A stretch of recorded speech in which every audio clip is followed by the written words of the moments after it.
Good afternoon, ladies and gentlemen, mothers, fathers, daughters, sons, brothers, and sisters. This is the Virtual Motorsports season number 3.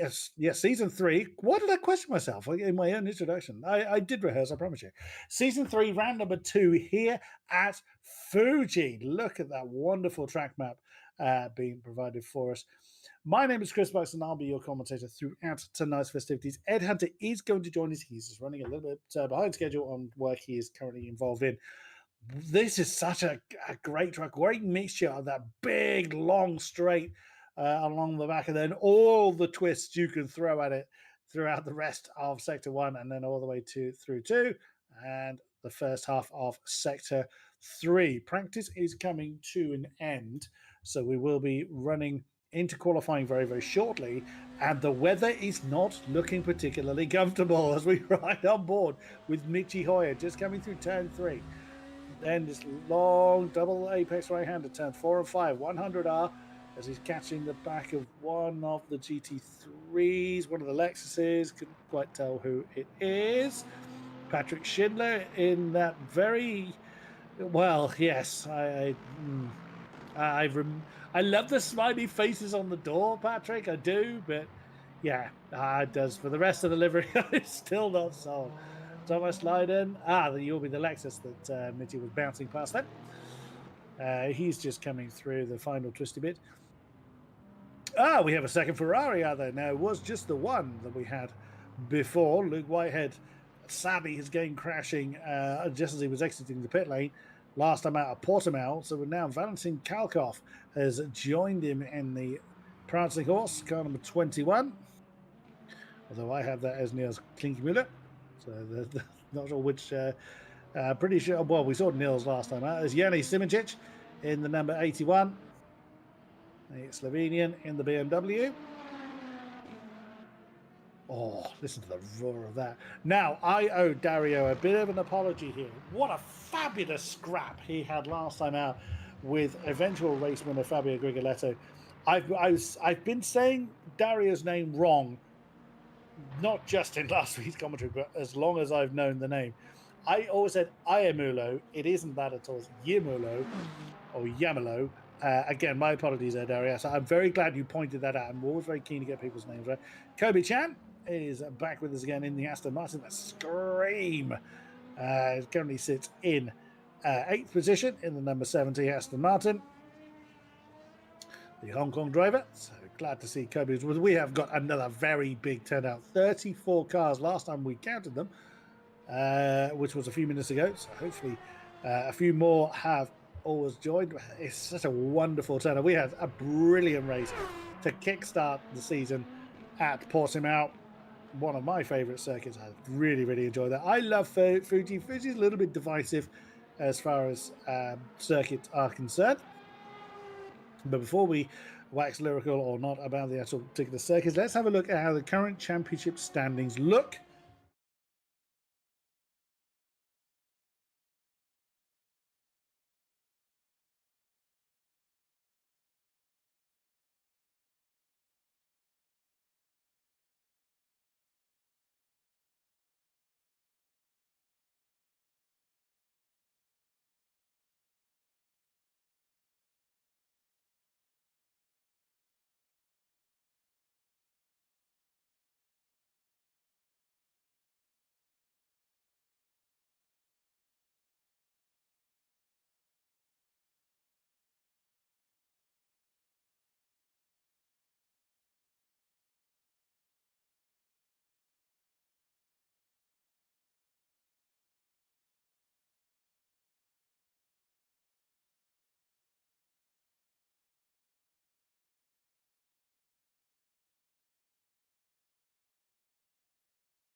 many more than 20 drivers that have taken part thus far. We have 32, I believe, was last time out.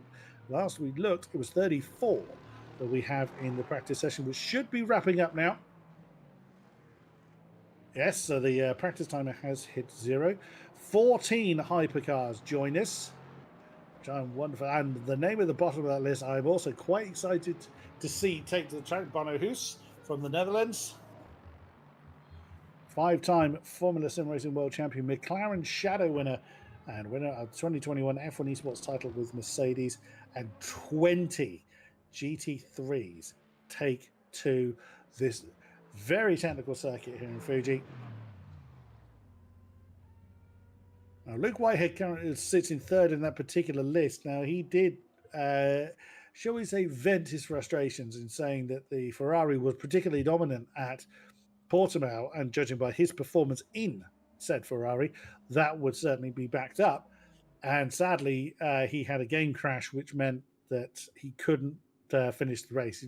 He just done his pit stop and came to a halt on the pit lane exit, which was a great, great shame. Right, so 25 minutes on the clock. Qualifying session is... They can't... How? Well, that's on you, Mr. Domino.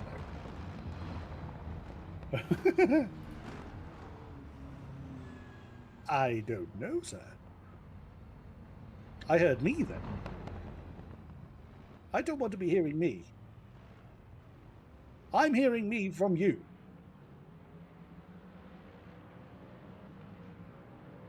I don't know. Okay, now I can't hear me.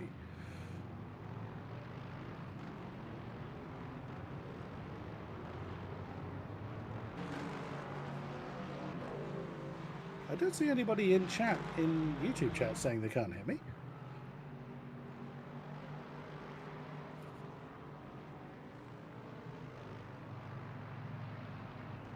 Oh. Let me quickly look at the streams to see if I'm hearing me on stream. No, I am not hearing me on stream. Not hearing you either.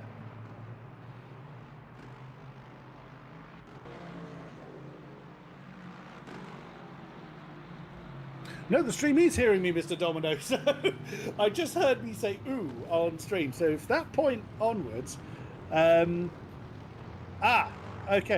There's a reason why you can't hear Ed, LGT. He's not here yet. He will be joining later. So now, okay. So whatever buttons Nick has just pressed has now suddenly made me go, ooh, I can't hear myself, etc., etc. Brilliant. Hello, everybody. I was reading through the standings. But we'll come back to the standings in a minute, as the qualifying is now underway. It wasn't my fault. I was here. I promise you, it wasn't me. The thing is, it's the only time I'm going to have one up over Nick Domino in the pressing the buttons, because he will hide the overlay from me. Right. Hello. Good evening, ladies and gentlemen. I'll do this all over again. Mothers, fathers, daughters, sons, brothers, and sisters. Oh, is it just the standings? Oh, okay. So at least you heard everything else. So we'll go back over the standings in a minute, as the qualifying is underway. Now, for those unfamiliar with the how the setup works, we will have 10 minutes qualifying for the GT3s, and then they will finish their remaining laps, and then the hypercars will be released when there is 10 minutes remaining on the clock, so they get 10 minutes plus the remainder of their laps. So everybody has the same amount of track time without tripping over each other. As we are currently looking at, I'm not 100% sure. I don't have a car 25 on my list, so yes, I do. That's William Giovannini. I'm looking at the hypercars, that's why. We didn't have Mr. Giovannini last time out, so looking forward to seeing how the gold split champion really fares in the platinum split, because he absolutely stormed the field last time out. So really looking forward to seeing how William Giovannini does. What we'll do, when the qualifying times are dealt with, we will then go back over the championship standings. And I'll repeat, if I can remember what the hell I said. what I was talking about. So then, first qualifying laps coming onto the board. Let us see then who is going to be where.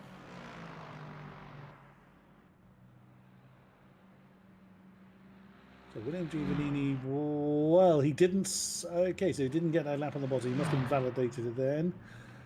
Niklas Huben currently jumped to the top of the tree. Now, the practice session was in slightly wet conditions, so it is currently bone dry from what we can see. Kabaki up to the top of the tree right now. See, the thing is, he doesn't need a button to mute me. He can just decide to drop me and not tell me. I could be commentating to the TV to the wall, you know, and he would find that very funny. Marin Bessier, our current GT3 leader, yet to get a time on the board. Oh, Shornack getting a 1:42.866 on the board to set the first of our benchmarks. Oops, a little bit tail happy from the Aston. The Astons had the rule of the roost at Portimao last time out. Will we see the same here? Well, Luke Whitehead was saying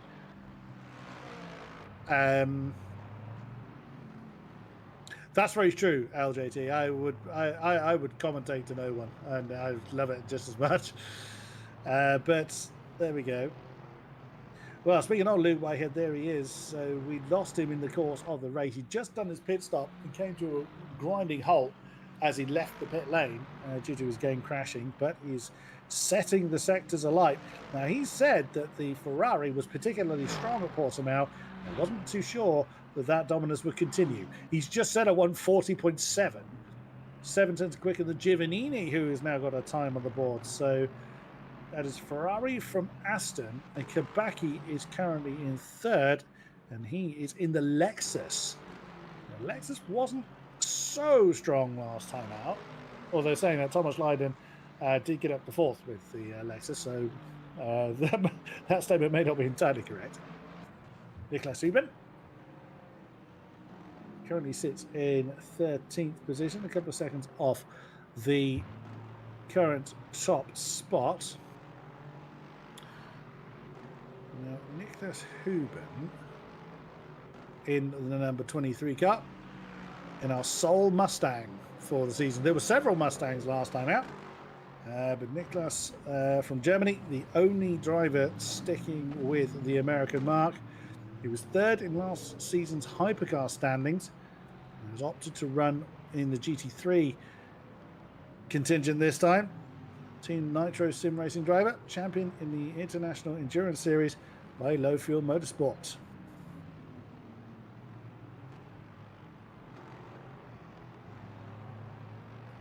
Oh, there's a name I'm also going to struggle with.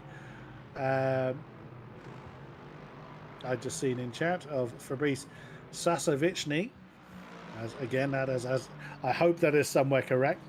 That's as close as I am going to get to it. New BOP makes for great variety. Well, that is a very good point, well made. And there is Sasovichny. Well, good spot actually. Yes, he was in the Aston last time, so he's changed machinery. That's a very vibrant livery. That's distinct. Wow. Oops, and gone for a wander as he was coming out of turn 3.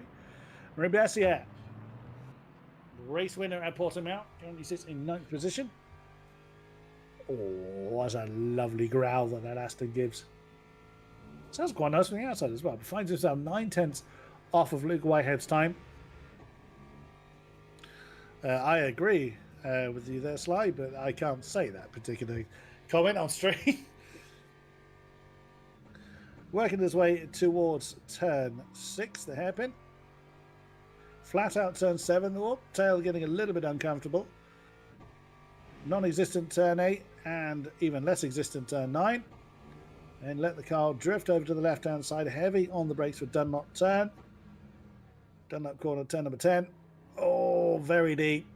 That's going to compromise your exit through 11.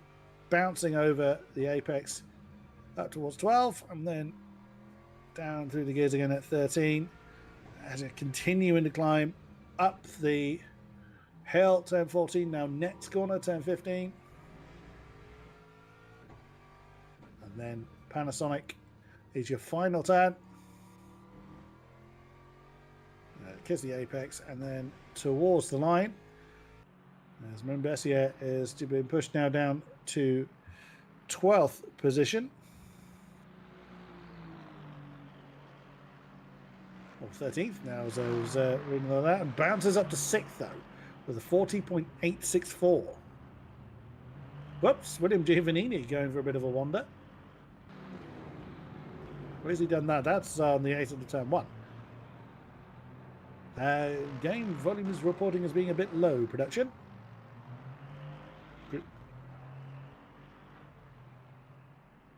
Good to see so many of you in chat. Good to see you all joining in. Always welcome along for the ride. Oh, Remy Delorme is up into 2nd. Out better now. Thank you, production. Thank you to those reporting that. Alexis Herent in the Aston currently sits in 3rd position with number 5 car. Where will he finish the day? Only time will tell. Or 36,000 personal best in Sector 1. Now, go through all that. The 10 minutes for the GT3s has actually elapsed. We can see that there's less than 15 minutes remaining, so no one can start a new lap, but they can finish the lap they're on. This is looking like a strong lap from Alexis Heron. If he's from France, so I'm assuming that is Heron. Oh, Thomas Lydon has jumped up into 3rd position. I see Hubin jumped up into 12th. Kabaki up into 14th. There's swapping going on all over the place. Sasavichny, I think I was jumping up to 17th. The whole field separated by less than 1.5 seconds, which over a 1 minute 40 lap is not bad at all. Heron has just been pushed down, I think, by Remy Delorme.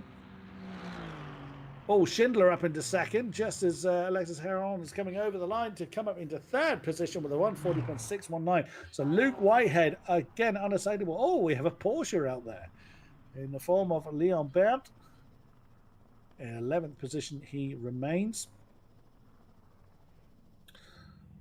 No more that Heron can do. Is there anybody else still on track, production? If not, then what we'll do, we'll run back through the championship standings, and I'll go through those. Being that I was unceremoniously muted, he'll tell me it wasn't on purpose. He did it on purpose. Now, ladies and gentlemen, you've got to bear in mind, me and Nick Domina have worked together a number of years, and we antagonize each other, and it's great fun. Right, so Hypercar standing, Fabio Grigoletto fending off all the advances and, well, dishing out a lot of pressure to Dario Yamurlo. I will get your name right, sir. But eventually Dario getting the Dario losing out eventually to our champion towards the closing stages of the race, came home in 2nd with Francesco Damu in 3rd. Now, Adamu came home 4th last time out. It was Marco De Buono that actually came home in 3rd. However, there's been a post-race disqualification for Marco, which has elevated everybody from 4th upwards.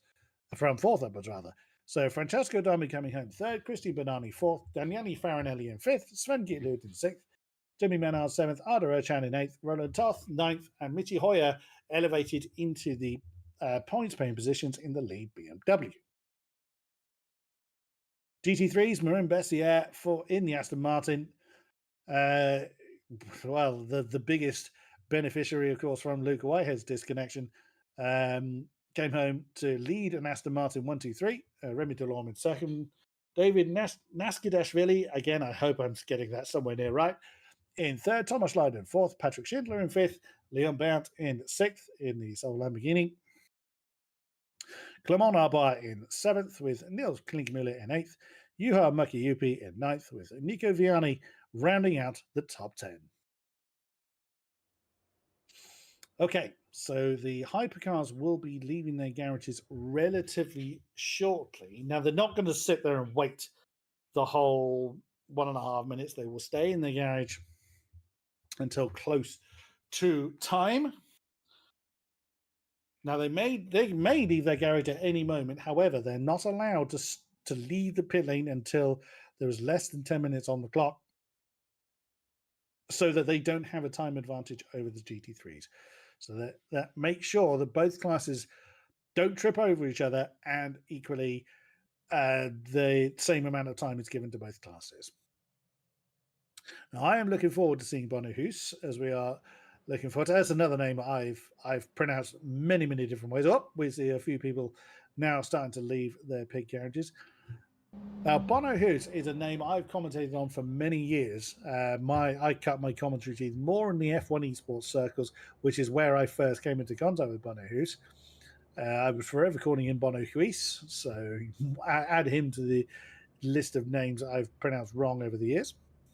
Oh, Michi Hoyer at the front of the train, ready to lead the field onto the track. So 14 of our hypercars. Yeah, someone revving their engine, ready to go. So one of the cameras is pointed to the grass verge. That's wonderful. Right, so in a few seconds' time, the hypercars will get going. That's the view from Dario Yamillo. I think it was Dario that's had a bit of a livery change. But there's Yanni Simoncic. And away we go then. So the hypercars now take to the track.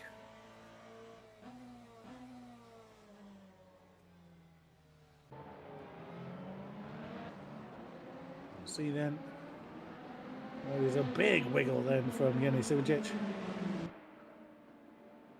There's our current champion, Fabio Grigoletto, boldly wearing the number 1.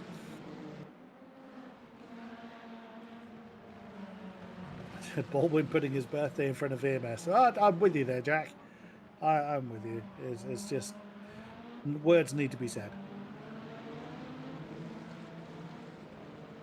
There's Marco De Bueno. So hopefully we'll get a bit more detail. I must confess I don't know what the details of his disqualification from last time were, so hopefully they'll come to light. Kobe Chan screaming Aston Martin, giving it plenty of tyre warming going on. And Michi Hoyer, German driver, right on board then with Michi. And away we go. A lot of people do use the Ferrari 499, but it is by no means the sole car out there.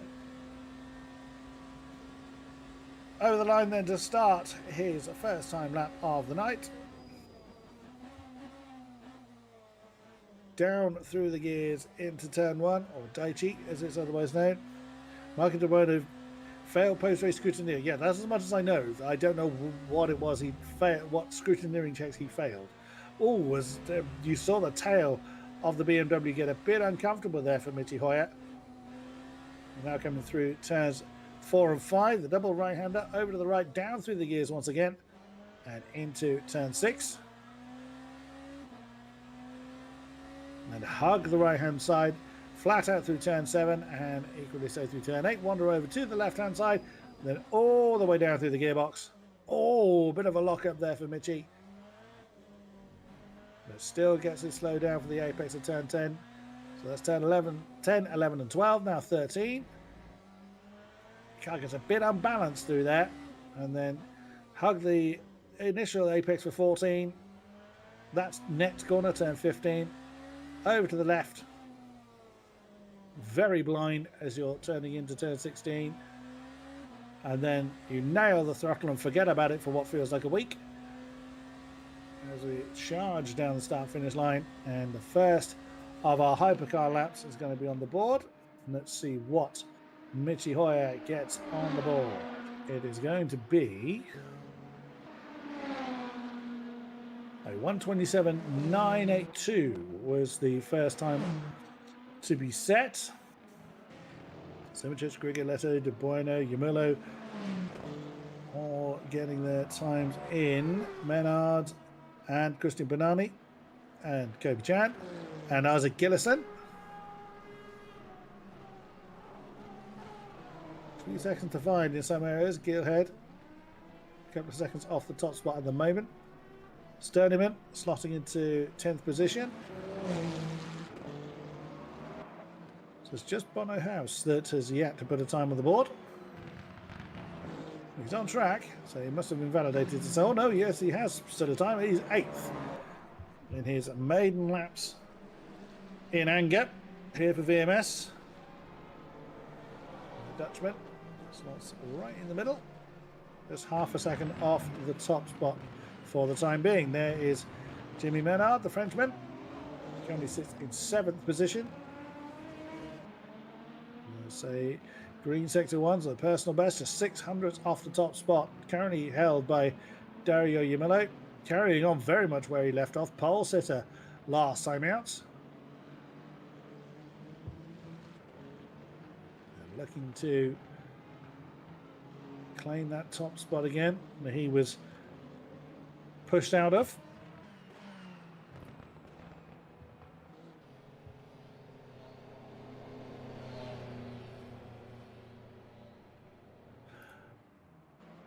Thank you for that update, production.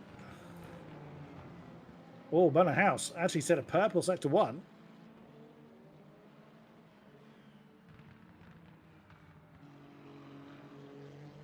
Slightly down on sector 2, but what can he achieve in that final sector? Let us see. All 14 cars circulating. What does he get on the board? Let's have a look. It's 128.050. Slots Bono back up into 6th.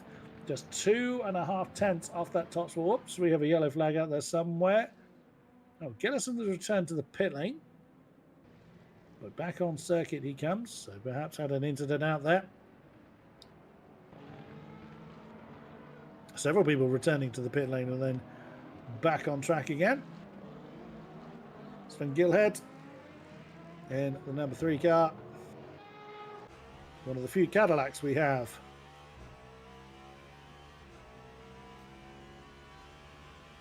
In the field.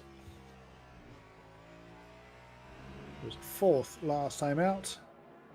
Overall, 3rd in the Sprint Cup. Multiple race winner for Team Iris in endurance racing and R Factor 2 and iRacing. So knows has had taste of success in the past.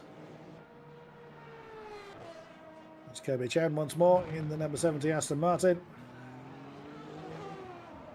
That noise is not going to go in a hurry. I'm going to warn you now.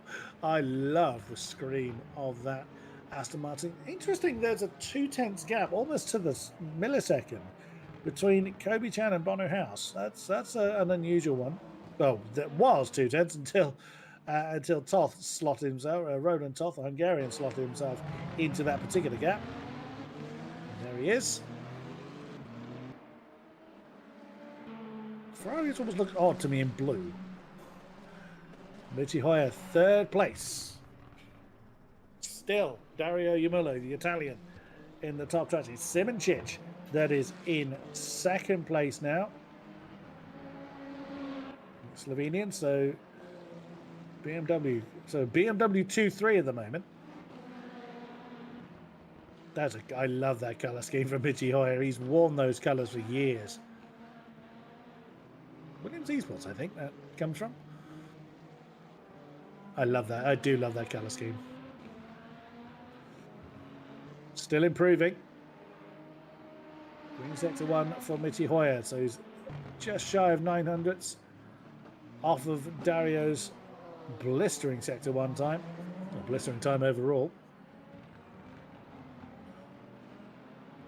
And we saw the wet weather. Oh, the purple sector 2, so still improving out those Michi. Oh, the nose did not want to know, did it? Coming out of 13. Truth, there was a lot of understanding. Though I looked at it from that camera angle.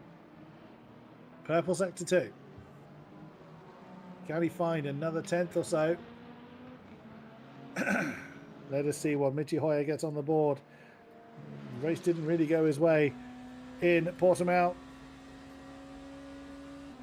Let us see over the line. Oh, he's taken the pole. 7/10 in that last sector. 27.7. Struth.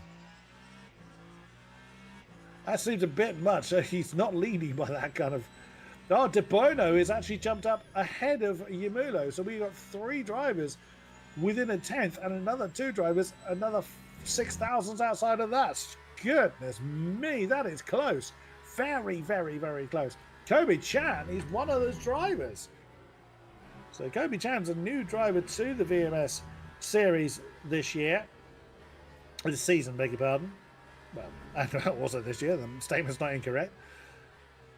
Wow, did a stunning job last time out. But, you know, really showing incredible pace here. The Hong Kong driver, his lead Aston Martin. So what have we got now? So is it BMW, Ferrari, Ferrari, Aston, I think, is our top 4 in Hypercars. So it's a, wow, 2/10 person, well, 2/10 purple for Kobe Chan in Sector 1, 2,000 purple Sector 2. So there is still time being found out. There is Yamulo, I did it again.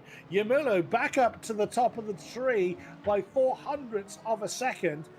But Kobe Chan is still, oh no, he was showing as purple 1 and 2. But there's still improvements to be made. What can the Hong Kong driver get? That is 4th place for Kobe Chan. As Hoyer's back up to the top of the tree again. Wow, that is, we are playing pole position ping pong at this point. So a superb effort there from all of our drivers. Less than 2 seconds separating the entire field. There's Yanni Simoncic, currently in 6th. Apparently getting a purple Sector 1 and not slightly down in Sector 2, but a personal best nonetheless. The Slovenian is improving. What can he get on the board? Not all the cars are looking particularly... Oh, and he's out! He's not out. He's gone too deep on the exit of turn 15, pushing a little bit too hard. There's Grigoletto down into 7th. My word. Purple Sector 1, but almost lost as much as he was purple by. And joining me in the commentary box, I'm glad to say, fresh from Spa, Crow, you travel quick, is Ed Hunter. Yeah, fresh from dinner as well. There was it wouldn't have clashed if we hadn't had to delay the start by about 10 minutes for a guy who got disconnected anyway. Here comes Grigoletto into the pits. That middle sector, not quite enough there. But yeah, fascinating to see Michi Hoyer, top of the pile at the present moment. Marco De Bueno has got designs on changing that, but 4 fastest at the minute. A great first sector. Will that be enough to get him up the field? No, it will not. He remains where he is. Whoa, and Sven Gielhed, who's on pole for this event at Fuji last season, if you remember, in the Ferrari, has got the Corvette up to 3rd. So the Daytona products, the BMW and the Cadillac. Sorry, not the Corvette. I always get those two mixed up. That's exactly what I did last season. Yeah, exactly. Sorry. I'm not. There's the first thing I've got to say, so I'm not used to saying things again. But yeah, Michi Hoyer, superb effort there, and it was interesting because I was watching Hoyer and Simicic's streams during the race at Portimao, and when Yerne got taken out by one of the GT3s in a lapping incident midway through the race, basically they were saying to each other, right, well, that's the BMW's best chance of a decent finish gone, and then suddenly Hoyer puts it on pole position. So quite the turnaround there, and Yamulo on the front row right alongside him, so close to those 3 different car manufacturers, all within less than a 10th of a second. So yeah, plenty of work to do for Grigoletto, our reigning champion, down in 7th. Absolutely true. Right, so as the grid is formed, let's run through how they stand. So it is Michi Hoyer from Dario Yamulo on your front row, BMW from Ferrari. Sven Gielhed in the Cadillac alongside Marco De Bueno, the next of our Ferraris on row 2. Row 3, Kobe Chan, stunning effort in the Aston alongside Yanni Simoncic in the BMW. Row 4, Fabio Grigoletto and Jimmy Menard, a Ferrari 4th row. Row 5, Bono Hoos, his maiden voyage in VMS, is alongside also fellow newcomer Roland Toth. Row 6, Isaac Gillison and Christian Benani have that row to themselves. Row 7, Daniele Farinelli, not used to seeing him down that end of the field. Marco Sterneman joins him on row 7. Row 8 is where our GT3s begin. Luke Whitehead and Patrick Schindler. Ferrari from Lexus on your front row for GT3s. Row 9 is Alexis Heron alongside Remy Delorme, pair of Aston Martins. Then Thomas Leiden and Sebastian Wunsch have row 10, pair of Lexuses. Lexi, yeah, call it what you will. Yep, we've had that problem too. Elliot Shornack and Marin Bessier have row 11, and David Naskidashvili alongside Niels Klinkermullen on row 12. Row 13, Leon Bant and Valentin Kalkov, the second Ferrari on row 13. Row 14 is Nicholas Hubin and Mitchell Rodriguez. The McLaren comes back. Row 15, Adrian Kabaki and William Giovannini. Well, that's a bit of a shock, as he started well, but not quite able to maintain that position. And then 17, Clement Arbois and Juha Mäki-Jupi, who switched from Mustang to Lexus, not really paying off for him at the moment. A lot of cars for us to wax lyrical about, Ed. And if it's anything like last week, we're in for a fantastic hour. Right, rolling lap then underway. Let's say who summoned. Sorry, I forgot to unmute myself there. You did, yes. Right, I was going to say, anyone watching the gold split will remember it was such a toss-up between those going all the way to the end and those who had to make the splash and dash as well. And going non-stop was the way to go. So who's going to get the field the last and the virtual energy crucially as well? And who's going to be caught short with their pants down? Indeed, crucial questions. The tower is, I guess, a little bit upset at this particular point. Hopefully it will sort itself out as the race goes on. Hoyer on our left, Yamilo on the right. BMW versus Ferrari. Now, who is going to win the sprint to that first corner? It's such a long straight, and the start-finish line is a long way down it. So long. Oh, Yamilo jumped it. He went too early. So that is really wrong-footed the Italian. Richie Hoyer's had a great start. So that's De Buono up into second. Gillen still got third. Sturmich hit fourth. Chan in fifth position. Lots of tyres. Oh, wow. How many wide was that? Yeah, De Buono on the outside. Oh! And the Tatum eSports cars collide. And I think that's Simic right in the middle of it. Just rejoined the circuit there. So absolute chaos at the first couple of corners for the Hypercars.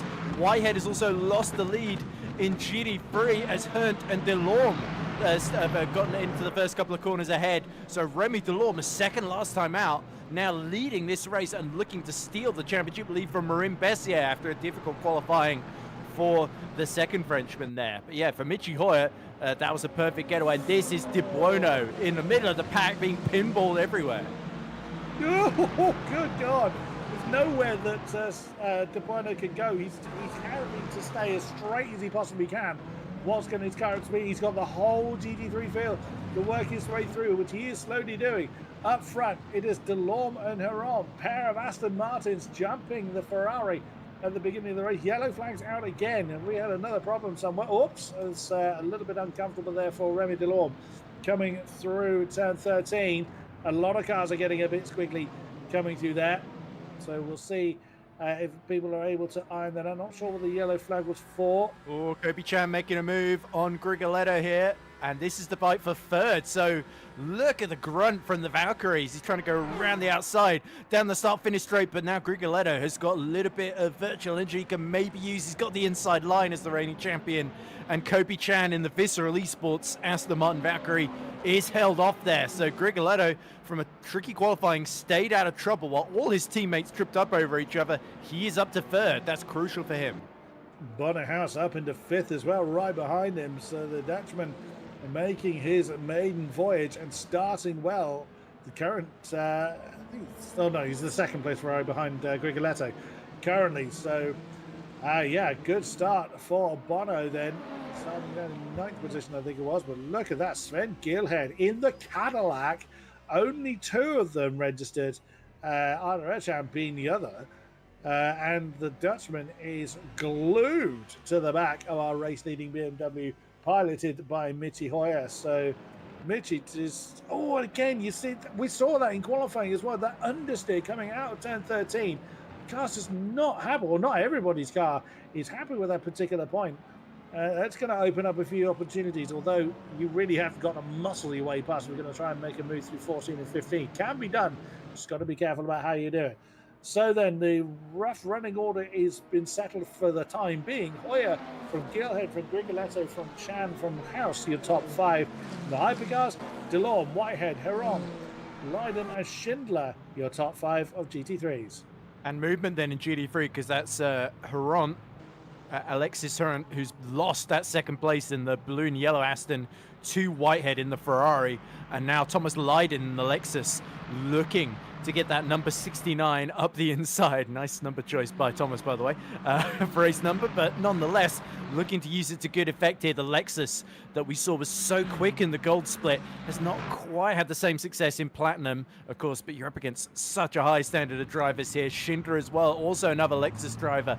Waiting in the wings is the reigning overall champion, but it's the Sprint Cup champion, Whitehead, that's really on the move in these early stages, these early couple of laps here in GT3. So Remy Delorme is being caught hand over fist and maybe looking over his shoulder at that 296 behind him, because Whitehead, after being disconnected from the lead in Portimao, he's had such terrible luck. Remember Le Mans losing out in that title decider at the first corner after that close qualifying with Schindler, and then losing the win through no fault of his own at Portimao, with the game crashing on him right as he was exiting the pits from his one and only stop near the end of the race.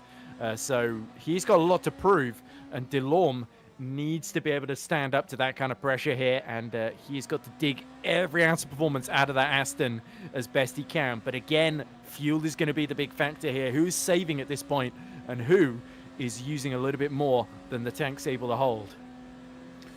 Well, let's see, riding on board with the Slovenian, Jani Simoncic lines up that move for 9th position from Dario Yamulo. So, that's not gone well for the podium sitter. An unceremonious shove out of the way from Simoncic. Firm but fair rating from the BMW as he pushes his way through into 9th position. But Dario Yamulo down into 10th position, not ideal. But yellow flags briefly being shown. Look at Sven Gilhead, a big advantage along with Sterneman actually, as far as virtual age is concerned. Oh, here comes Banani making a move. There we go. Or is that Toff and Sterneman? Sorry. It's blue and black cars. It's Banani, you're right, the 45 car. It was Banani, there we go. Yeah, I got it right, sorry. No confidence when you dive in, but it is, Toff, who got into the top 8, top 9 last time out, being overtaken by Banani, of course, who was so spectacular in gold split in the Porsche 963 last season, won at Monza. Remember that drive at Spa where he was like, it was wet and the rear was going all over the place, somehow finished on the podium with those heroics there. So Banani, always fun to watch, and definitely proving himself at a very, very high level against some tough competitions, and switching to the blue and black Ferrari, which is very, very similar to the blue and black Ferrari of Roland Toff as well. Here's Leiden, who's cleared Herndt, and now he wants to get in this fight as well. So it is the old guard of last season reasserting themselves, isn't it? Delorme, Whitehead, and Leiden, and the only one that's not changed cars are Delorme and Whitehead in the Aston and the Ferrari respectively then. So Remy Delorme, go team, so much experience, the reigning part of that reigning VEC Hypercar championship winning outfit, and they're hoping to retain that title in the next season, which is also happening in Le Mans Ultimate as well. So we'll have to see how he gets on in that other championship where he's driving a much quicker car than the Aston GT3. But yeah, nonetheless, Remy Delorme knows he is in a big title fight with Bessier, who I don't think has made a lot of progress from where he qualified outside the top 10. So Marine Bessier, who had such a strong showing and then faded in the late stages here at Fuji last season in the endurance round, now finds himself with an inverse scenario where he's got to make the moves. As look at this, Sven Gilhead, who was taken out of a podium position at this event last season, has got a best finish of second, is running second at the moment. And Michi Hoyer, who has never won at Fuji. When was Michi Hoyer's last win? I think it was Bahrain at the end of the first season when he won that title decider. And he's finished on the podium a couple of times since then, but never quite taken the overall victory. So Michi Hoyer will never have been more determined than ever to hold on to this one. But yeah, Grigoletto and Geelhead are big threats at the moment. That is very true. We do apologise for the technical difficulty with the tower and the overlay. It's giving a lot of numbers. We know that. Unfortunately, we can't do a lot about it, so we have to kind of deal with what we've got. We will do the best with the tools that we have. It gives us the order. That's all we need. That is very true. It is. We are currently looking at Bono House that is right stuck in the middle of there's Kobe Chan in the Aston already ahead of him. And it's that Gillison right behind him in the Ferrari eSports Ferrari. Yeah, he didn't have a particularly strong qualifying, so he's done well to stay out of trouble. He's worked his way up into 6th position as the Dutchman. So right on the tail of his countryman. Does look like he's poised to make a move, but doesn't make it down into turn 10. See what he's able to do. No one has come into this to do their pit stops just yet. And yeah, you can see Marco De Bono having that. Well, and Dario Yamillo both falling down through the field. Such a shame, but that is racing. Whether it's sim or trackside, it's you deal with the hand that you're dealt. You can argue about it in the stewards, but let's see how the race continues. Long way to go yet. Barely 10 minutes of it done. With Remy Delorme is at a stunning start, as we can see, 3 positions up. We've already lost one. We have lost Vianney from our GT3 contingent, our first retirement of the night. That's a shame. Vianney, gold split driver, promoted in as a reserve. Finished 10th last time at Portimao, got the final point, but ultimately he doesn't last very long in this second round of the season. So Vianney will refocus, I think, on gold split, where he is doing pretty well in GT3s there.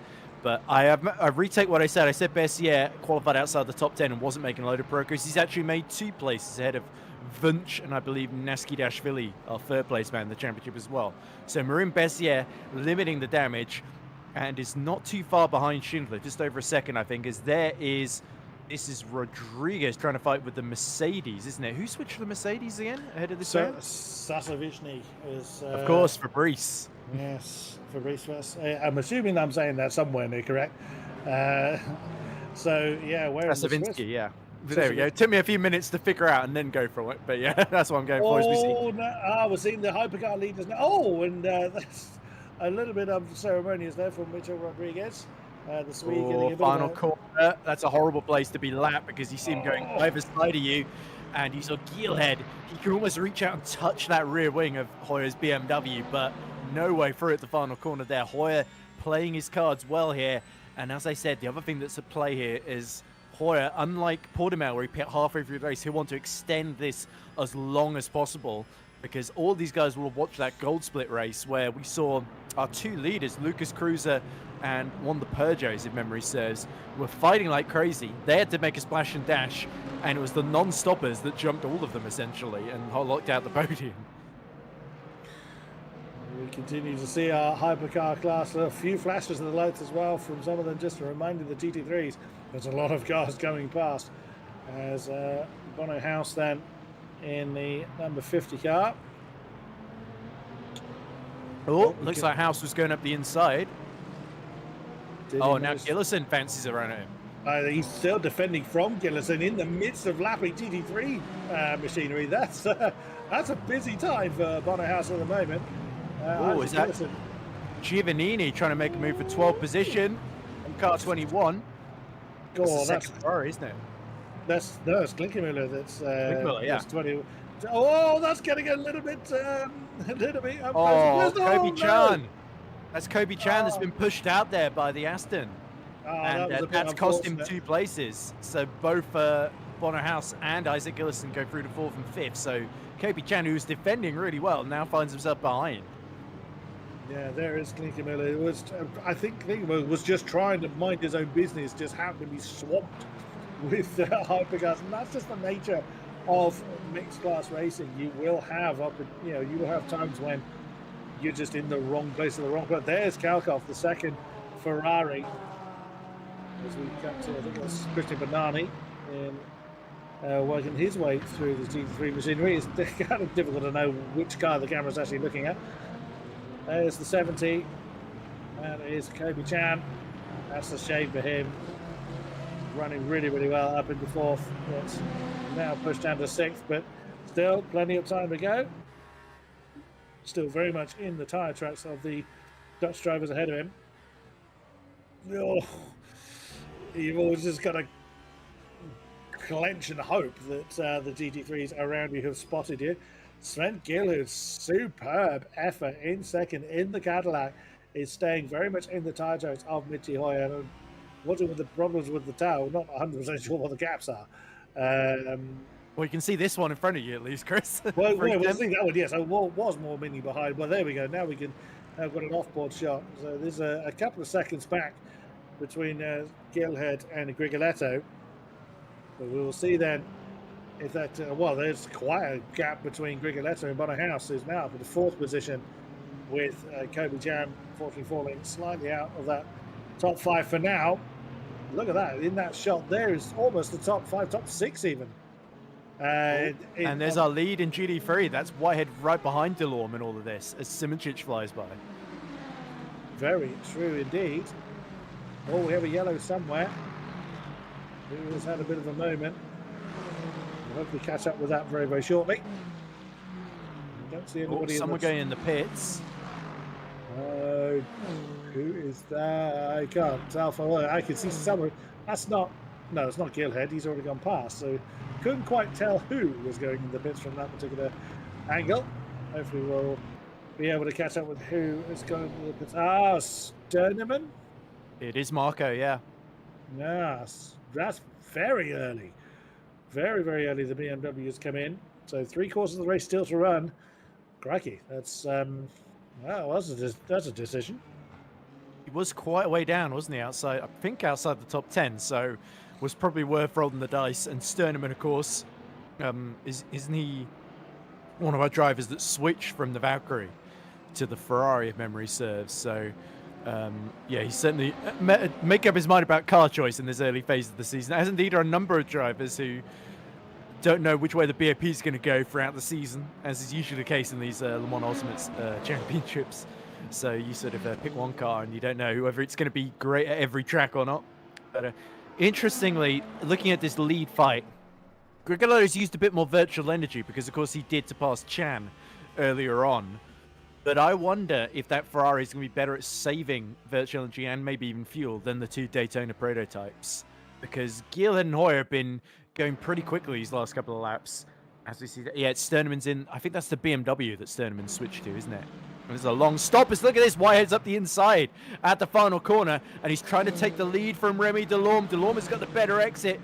Flying by goes one of the Tatum eSports hypercars. But look at this. Whitehead is going to try and break late on the inside. Get that Ferrari 296 into lead. And there we go. After a lot of effort, he retakes it, does the Brit. And Whitehead is going to feel, wow, that's me back exactly where I should have been right at the start of this one, and where I should have finished last time out in Portimao. So Whitehead showing why he's a Ferrari eSports driver, but Remy Delorme did not make that one easy. No, he didn't. He hung on to that lead as long as he could. Really made the Ferrari work for it. And not far behind him, Thomas Leiden and Alexis Heron are right there, ready to pick up the pieces if any more issues happen. So 2 Astons in the top 4. Lexus currently in the podium spots of Thomas Leiden. You really can't look away. No one is running off into the distance, which I am a great big fan of. So there is a bit of a gap there back to Patrick Schindler, but you know, whilst they are still staying in the tyre tracks of their respective trains, it's great to see that no one has just got this big advantage. You're not seeing anybody just disappear into the distance, and that's the last we see of them. Everyone is having to really fight for their particular bit of real estate. Yeah, this is a frustrating situation for Marin Bessier, because you can see a lot of his title rivals, including Remy Delorme most notably, all in that train ahead of him, but there's like a 3-second gap while he's stuck behind Patrick Schindler, our reigning champion, in his very, very brightly covered, all the cartoon smiley faces Lexus. It's a unique livery for a champion, isn't it? And Patrick Schindler making it the widest Lexus he can, as we see Leiden, who of course cleared Alexis Hunt, is now trying to put the pressure on Delorme and follow through exactly like you saw Whitehead do, but the Lexus not quite close enough on this occasion. But yeah, it's interesting. I can't tell the Lexus is the best GT3 car, or if it's the Aston at the moment, because a lot of drivers, especially in Gold Split and here, favoring the Aston, but it's the Lexus that tends to just have that little bit of edge in qualifying. At Imola, it's a very, very good car, the Lexus, because they dominated that race in Gold Split. So I'm really, really interested to see how that develops as the season goes on, because the Aston seems to be the better all-rounder car, but for qualifying especially, the Lexus is really good at getting you in a position where you can sort of do something about that lead fight, and Thomas Lydon and Schindler both using it to good effect here, as we see Hoyer starting to pull away slightly from Geelhead. So is this Sven, realizing he can't pass Mitchie, deciding to play the long game and save a bit of fuel before Grigoletto starts catching him? Time will tell against Sven Geelhead. Not much of a fuel. Saved the most virtual energy of anybody in that top five, though. He has, but he had a bigger advantage than that earlier on. But Mitty Hoyer is now doing a great job of keeping a few more liters in the tank, a few more percent in the battery. So that is really going to pay dividends later on if he's able to maintain that. Look at this, top 4 in the GT3s, all nose to tail. And I think visually that gap between Bono House, wrong class, Thomas Ron and Patrick Schindler has come down a little bit. So that's going to be really fascinating to see. If the two trains kind of unite, then that could really shuffle things up a little bit. Look at that, almost the entire GT3 field in that particular shot. Oh, and a little dive late up into the first hairpin by Remy Delorme. It's interesting, Delorme doesn't seem like he was getting great exits in this sort of middle sector, but in terms of straight line speed, the Aston's pretty decent, keeps up with the Ferrari quite well. So yeah, we got 3 different manufacturers in the top 3. We got Ferrari, Aston, and Lexus, all with different strengths and weaknesses. And it's interesting, a lot of different comments in the chat about which of them is the best. Jordan TV says, Aston, Lexus, Lambo are on top before update 1.1 as Kalkov is dropping down the field.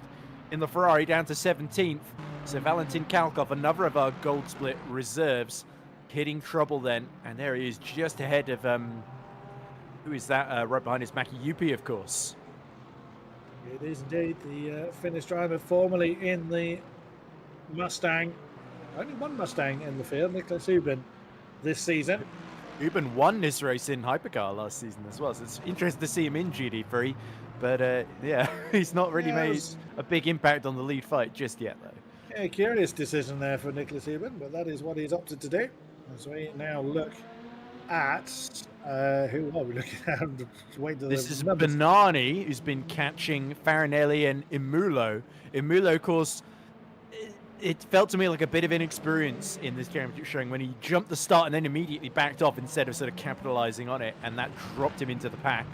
And now Farinelli is starting to give him some issues. We see Banani, who seems really, really fired up and has spent the last couple of minutes catching up to this fight and is now really starting to put pressure on Farinelli. So Farinelli in the middle, it's like either you pass and get forward here or you end up losing positions. But of course, all the time they're fighting each other again, it's like I keep talking about, they are using fuel and potentially tempting each other to use more virtual energy to force them to pit earlier or maybe even make an unnecessary pit stop when neither of them really want to.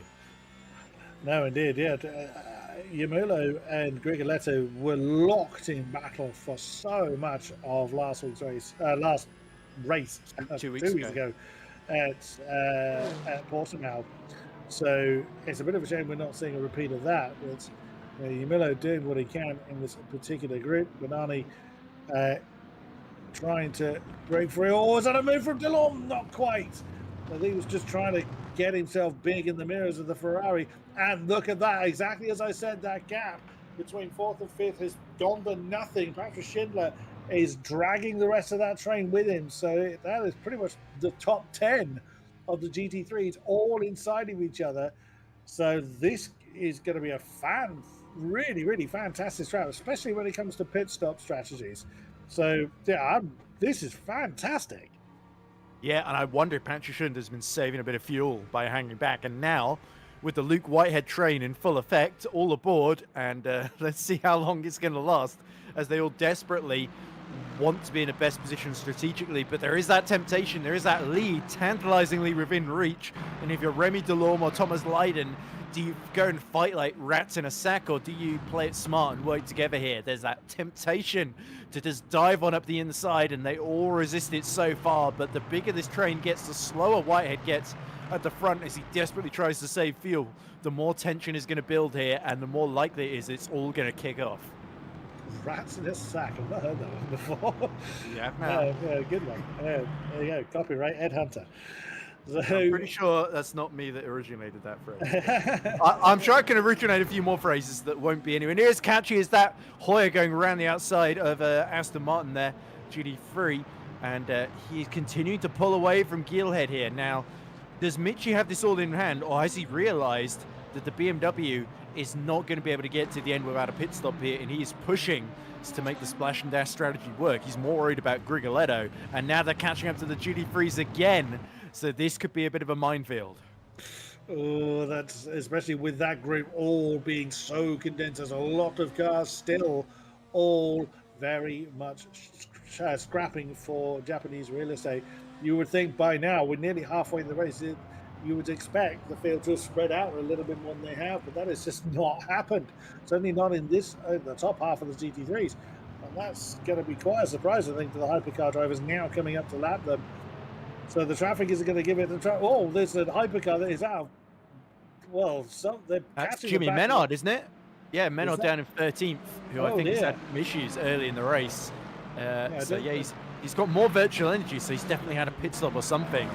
As now we see, Delorme is coming, trying to go to the outside of Whitehead here, take advantage of Gillhead going through wide with them. The two races about to literally collide. They squeeze together. Oh, and is Leiden going to take advantage of this? Yes, he is. Thomas Leiden takes the lead, and Whitehead will be furious with Remy Delorme at that one as Delorme falls to 4th, because around the outside comes, is that Alexis Herndt? Yes, it is. Herndt makes it through into Coca-Cola, and Grigoletto's now being really held up by all of them. Oh, blimey, that got very, very tight. But I mean, no major incidents. But yeah, look, Whitehead is now down to the second, and now Thomas Leiden leads the way. So Remy Delorme going for the lead, and then they going 4th through his troubles. I mean, that again could have gone a lot worse because he was off the road on the outside of turn 1. So yeah, fortunate for that, with time to still make that one up. But yeah, as you say, I think Whitehead will feel a bit aggrieved by that. Either way, that's just racing, as the Ferraris are almost kind of physically united, as we are now looking at Bonnerhouse on the back. Oh, was he being challenged? It's Gillison behind him, yep. So Isaac Gillison's not given Bonnerhouse a moment's rest. One of the first ever serious sim races that I commentated on was, I think it was Formula E Road to Vegas it was. And I remember Bonnerhouse was the winner at that event ultimately in Las Vegas, as well as being a 5-time Formula Sim Racing World Champion. So Bonnerhouse, who's been around the block for quite a few years now, excellent driver, and it's no surprise seeing him going toe-to-toe with Isaac Gillison, one of Ferrari eSports' finest, and matching up. But let's look at the new GT3 leader, Thomas Leiden, because this could be a really interesting situation for him. Remember Le Mans, where he was leading, he was in that fight with Patrick Schindler, he had a great chance at finishing on the podium there, and then he got that penalty for track limits that undid his entire race effectively, and really he was disappointed about that. He felt that the BMW could have won that one, and now he's got a chance to make good on that. He's ahead of Luke Whitehead, who, with the help of Remy Delorme, admittedly, who's, I think, struggling a bit in this early phase. Is that Farinelli? Oh, hitting the side of Bessier there. Bessier has to go off track, as Farinelli, I think, was going too wide with somebody there. Bessier's lost the position to the 27 of Naskidashvili, and just gets out, I think, just ahead of Schindler, who's also lost a bit of time in all of this, and Schindler dives his Lexus to the inside. Oh, and they make contact, and it's all getting a bit messy as Elias Shorneck is now going to try and go around the outside of both of them as they go towards Dunlop. Oh, 3 wide as they come out the route turns 8, 9, and 10. They're going to have to resolve this one. They ain't going to be able to go 3 wide up the hill. And in the end, it is, gosh, truth, that got very, very tight, very, very quickly. So it is Bessier at the head of that particular train. Yeah, so, flash of the lights there. That is a very unhappy Elias Shorneck. That's, get out and get on with it is the only advice. There's so much that could be potentially gained with so much of the field still closely clumped together. If somebody has a major incident, then you could gain big time for that. But I'm looking skywards. The clouds are definitely gathering. We don't know what the weather forecast is set to be. It was definitely raining in practice. Might we see some of the wet stuff falling? Yeah, remember how that really mixed things up last season's race as well, where it rained but not heavily enough, and a couple of drivers like Hoyer and Simoncic gambled on the dries, and then the rain did increase, and they ended up being caught a bit flat-footed. But they were in a position where they may as well have risked it, essentially, gone for the fresh, dry tyres and had the sort of advantage of that board. For those 5 or 6 laps, or however long it was, they were just really, really fast and were able to just breeze past everybody until it immediately turned around when there was just too much standing water, and then suddenly they're struggling to stay on track and everyone's bumping into each other. But yeah, so rain, a threat of rain, and it getting a bit darker, not a great combination. But you see the RAV4 eSports BMW of Yene Simoncic, who's last got his livery together. Looks wonderful, by the way. I'm sure Rafa Rodriguez will be very proud of that one. Even though it's probably got a team of livery designers to put it together for them. But nonetheless, he's right behind Kobe Chan, who struggled to stay really in the top 3 early doors, was passed by Grigolero, lost out in the traffic, and has been fighting to keep our runner-up, a man with a lot of success in sim racing, Yene Simoncic. Kobe Chan, the Hong Kong resident, has very much held his own in that Visceral Esports Valkyrie. So the Visceral Valkyrie has a bit of a ring to it, doesn't it? So I'm sure Kobe Chan, even though he's got that big lump of V12 in the back of that one, he keeps just pulling away enough to stop that BMW attacking him. As now we see Leiden starting to pull clear of Whitehead. So Luke Whitehead really here has got to hope he can outsmart Thomas Leiden strategically, because in terms of the pace, the Ferrari doesn't quite have enough here, I think. That's no easy feat to try and outsmart Thomas Leiden. So there are the fuel percentages for the GT3. Not a huge swell, although Sterling. That's Hypercar. Hypercar, excuse me. So again, not a huge spread between them. Oh, and that's our race leader. It's past Chan. Oh yeah, it does. Excuse me. Yeah, you're quite right. Flash of the lights there from Kobe Chan. We're just talking about how well he was defending, and then he went too deep into Dunlop. So it did take quite a dive, though, in fairness. So that's true. He has been defending very, very well. Simoncic saying, "Oh, thank you very much. That's P6 for me," and he's going to try desperately to catch up to the House Gillison battle then. But I really think it's about the top 3 in terms of strategically here for the win, because all of them are doing slightly different strategies, aren't they? And Hoyer has this on the road at the moment, but in terms of virtual energy, Geelhead is still doing slightly better, as indeed is Yene Simoncic, who saved a bit of powder for later on. Metaphorical powder, it's actual virtual energy. So, and Geelhead, of course, or Grigoletto, sorry, is in 3rd, as you see. Is our championship leader, the reigning champion. He is trying to play it smart. Remember, this race last season was so messy for him. He's right in the mix for the podium, and then he basically spun trying to, I think it was lapping a GT3 car while he was trying to fight Michi Hoyer. He spun at the final corner, and that ended up compromising his race, meant he finished 4th or 5th when he could well have been in that fight for victory.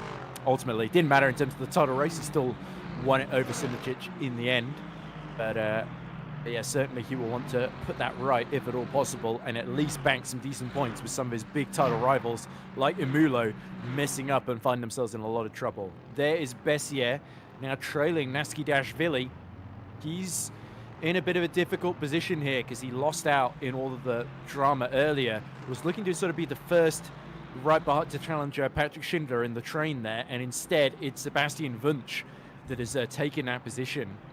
And it's now really starting to just close towards Remy Delorme, slowly but surely, isn't he? So, yeah, in fact, he's within about a second of him now. So, Sebastian Wunsch, a bit of a dark horse here in that Lexus, number 44.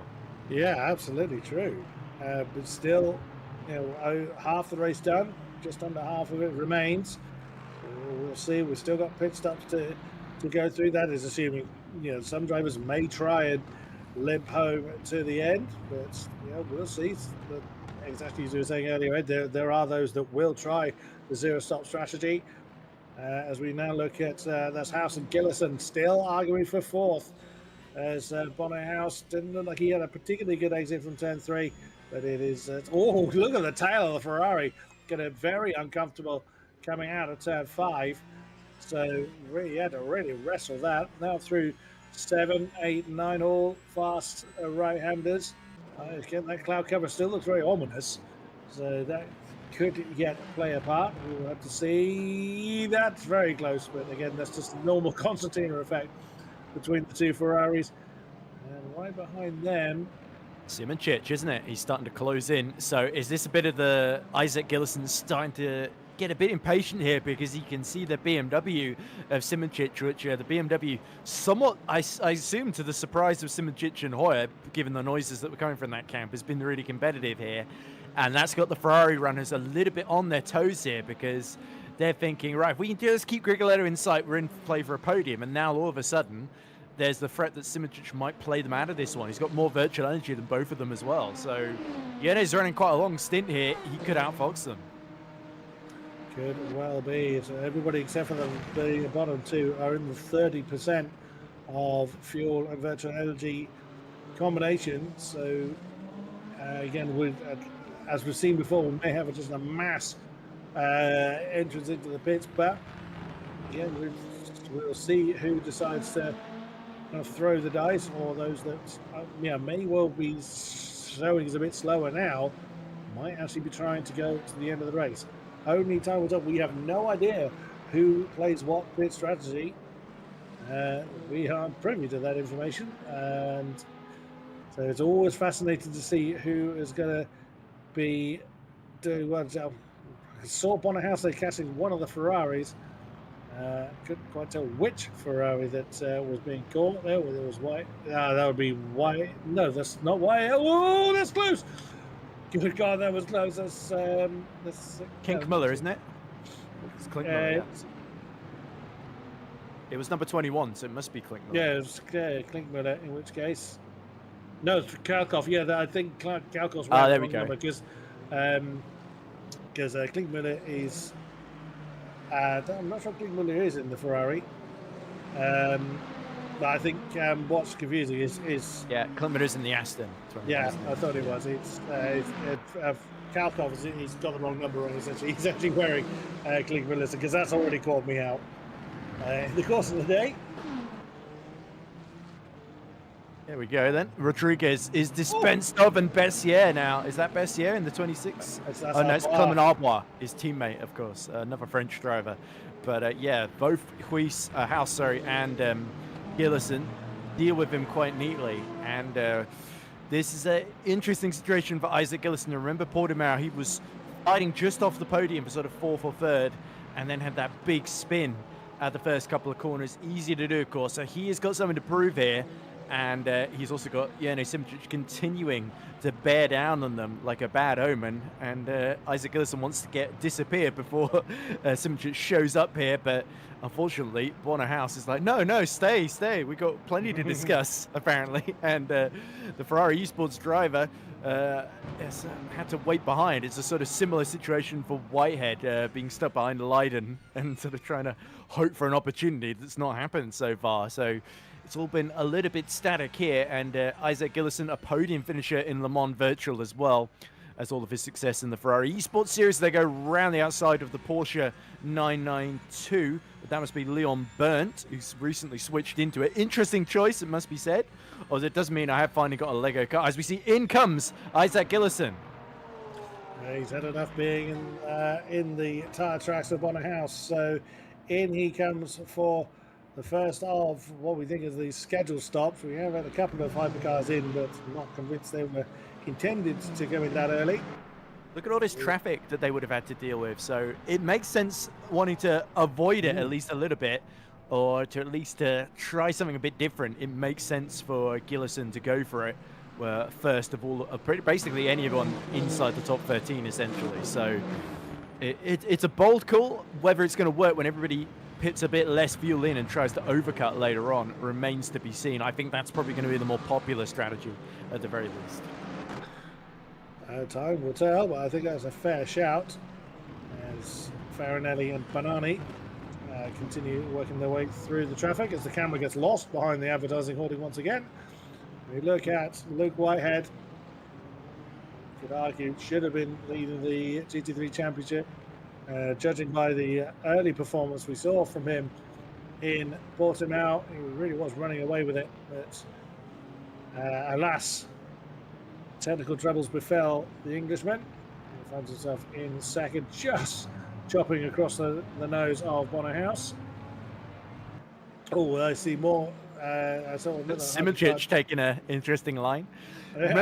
I remember the very first season we raced here. Simičić was in a battle with Grigoletto for the win, and that was an hour-long race as well. And Yerne basically nearly blew it, and they both made late stops, and Grigoletto fell just short over the line, and then Yerne got penalised for cutting the line in the pit entry, quite controversially. And I think he's still a little bit annoyed about that because it was only a couple of months ago. But there we go. He's going around the outside. He's trying to clear Delorme, and he just takes a wide.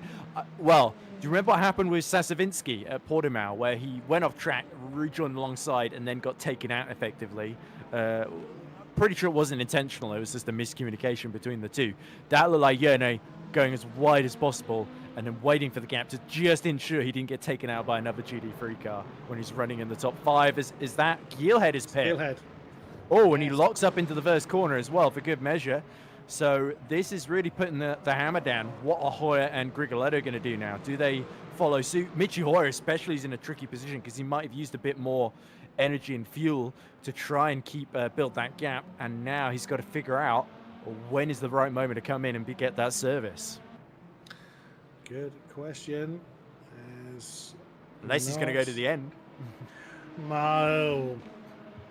Possible. Wait, I mean, think the numbers Simičić say might yes, try he it. could. I think Yerne might try it. I'm not sure the others will. Well, Kobe Chan, you could argue, has got the numbers to do it. So, I mean, obviously, there's less than a quarter of the race to go. Grigoletto and House can't. You know, they will. You are not allowed to run your virtual energy down to 0. You will have quite a heavy penalty for doing so. There was a brief yellow there. Someone doing some exploring of the Japanese countryside somewhere. So, I mean, there's a big mountain here as well. Well, big tourist attraction, apparently. Not that close. You'd have to go seriously. Have a very, very bad. You could day. definitely see it from the circuit, but not on a cloudy day like this. That's for sure. Oh yes, you could, but to explore it, you would have to go. Have a very, very bad day. I have a very vague definition of exploring, just going somewhere near it where you can see it. But Yeah. that says a lot about the kind of holidays I do. But anyway, I have actually been to Mount Fuji as well. I was very young, but I was wow. there. Oh, this is another yellow. So You are very young. but I was even younger in like 1998. That's Kalkov's there, I think. Oh dear. Coming to a tragic end. Kalkov's been struggling in that second Ferrari. This is surely he just pits in. He's pulled it into the pits. Oh no, he continued. No, I don't think so. Oh no, he did. Oh dear. Oh. Well, interesting pit entry there. I wonder if there was some. Second guessing going on there, because it didn't look like he was going to commit to the pit line entry, and then suddenly committed to it. That's the way he it looked. Seemed, at the very least, a little distracted there, is what I would have said. Yeah. Yeah, he tapped the inside wall, ping-ponged off it. So that implies he wasn't fully focused on the pit entry, and he made a big mistake there, is what I would venture. But now look at Grigoletto. Is Grigoletto being caught by Bono? He's House here behind him, or is that House? No, that's House in third. And Simičić, sorry, fourth. it's the I'm getting the Rafa and the Tatum eSports livery mixed up. Right, and it's a BMW and a Ferrari. That's inexcusable. I shouldn't get the two mixed up. Anyway, yeah, no, looking a bit dangerous here, and I wonder if Isaac Gillison's going to feel he pulled the trigger too early here, because almost certainly these two, if they have to come in, they're going to put less fuel in and come out ahead, is what I think, because I don't see Gillison in clear air setting particularly quick laps, although Gilhead is on that same strategy, isn't he? So we will have to keep an eye on him, because I think Gilhead's actually being stuck behind Marco De Buono at the moment, who hasn't pit, I don't think. I wonder whether traffic is still going to have something to say, because a lot of the time the hypercars are hitting, it's almost like they're hitting constant traffic. So I think that the traffic is still going to have a part to play in how the final order goes, or when people choose to pit. Generally, they would want to try and get back out of the pits into fresh air, or get out of a pack that they're in. So that's still going to have a part to play, I reckon. I have been proven wrong many, many, many times in the past, so I look forward to being proved wrong again as we continue to ride on board with the Slovenian driver chasing after Bonnerhouse, neither of them showing any sign of the pit lane just yet. Yeah, and it's a waiting game, both trying to psych each other out, as well as you see round the outside. That looks like is that Arda Erchan, we haven't seen much of in this race, I think. Oh no, that's Steelhead, sorry, in the yellow Corvette, isn't it? Or Cadillac, sorry.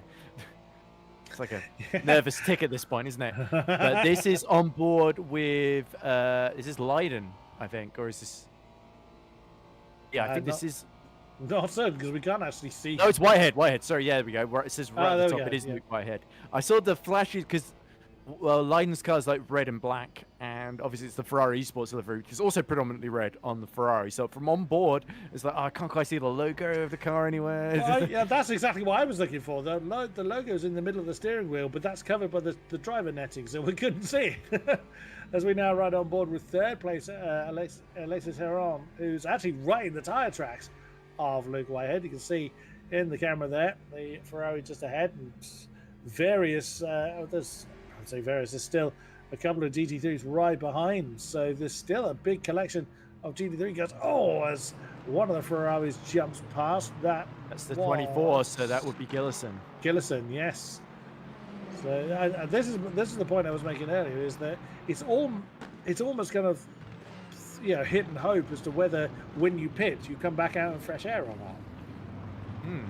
So Remy Delorme looks a little bit resurgent here because he's been struggling up to this point in the race, was briefly leading quite early on, and now he's starting to attack Alexis Hunt for third again.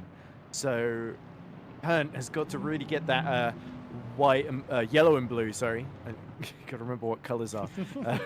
That yellow and blue Aston into the right positions, just to make sure that the Go Team liveried Aston behind. And indeed Wunsch, who's now right behind all of them. So it's a four-way fight for second place now, on track at least.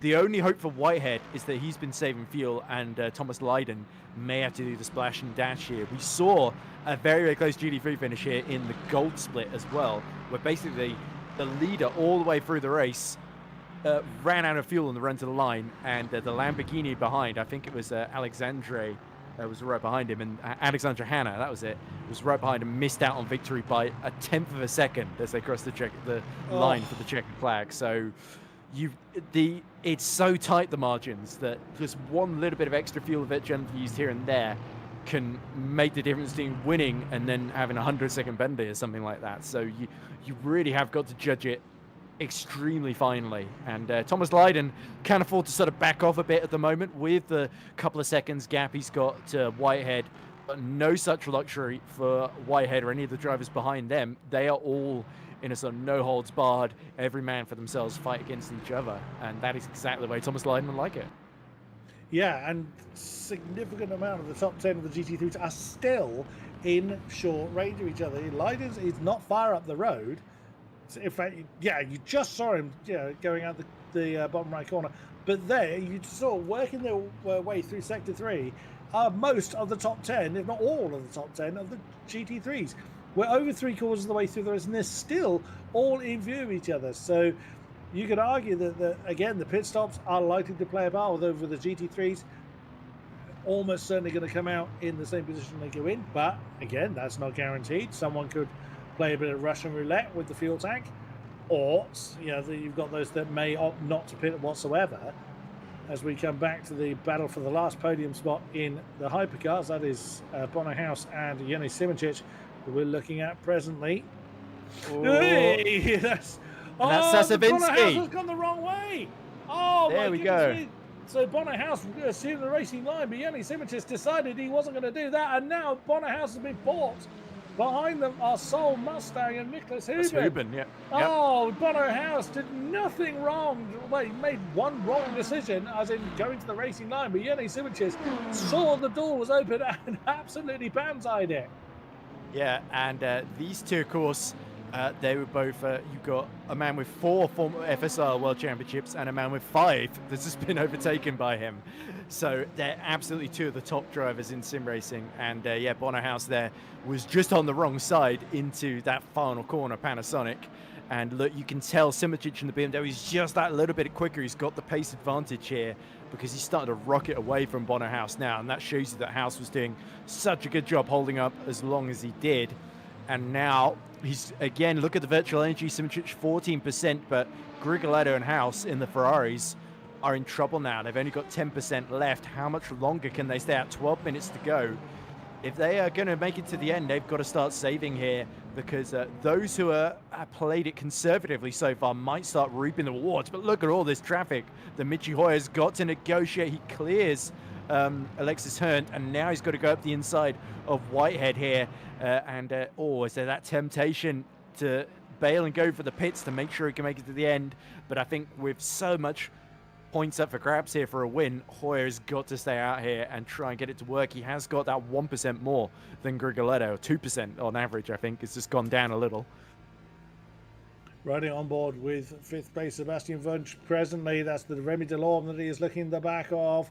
Oh, as they nearly all come together. God, that was so close to impact. That would have been very nasty if you come together with cars that are that close together. That could have gone horribly wrong for several drivers. Well driven then from Sebastian Wunsch, working their way through turn 3 then.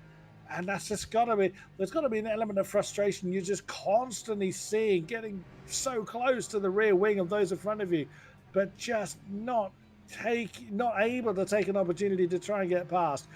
I don't know how they have the patience for, well, they have the patience for it because they're some of the best in the business. Look at Alexis Herndt. He's getting close now, right on the tail of Whitehead as they go towards Dunlop here. And can he find a space? No, because he's got Jimmy Menard coming through to lap them, even though he's a lap down on the other hypercars. And that's going to back Herndt into the path of Remy Delorme again and gives Luke Whitehead a crucial bit of breathing space. Finally, some good luck, thinks Luke Whitehead. Oh, it's getting single digits now for quite a few of our hypercars. I don't think Hoyer, Grigoletto and House are going to get away with it. I think they've pushed it a bit too hard.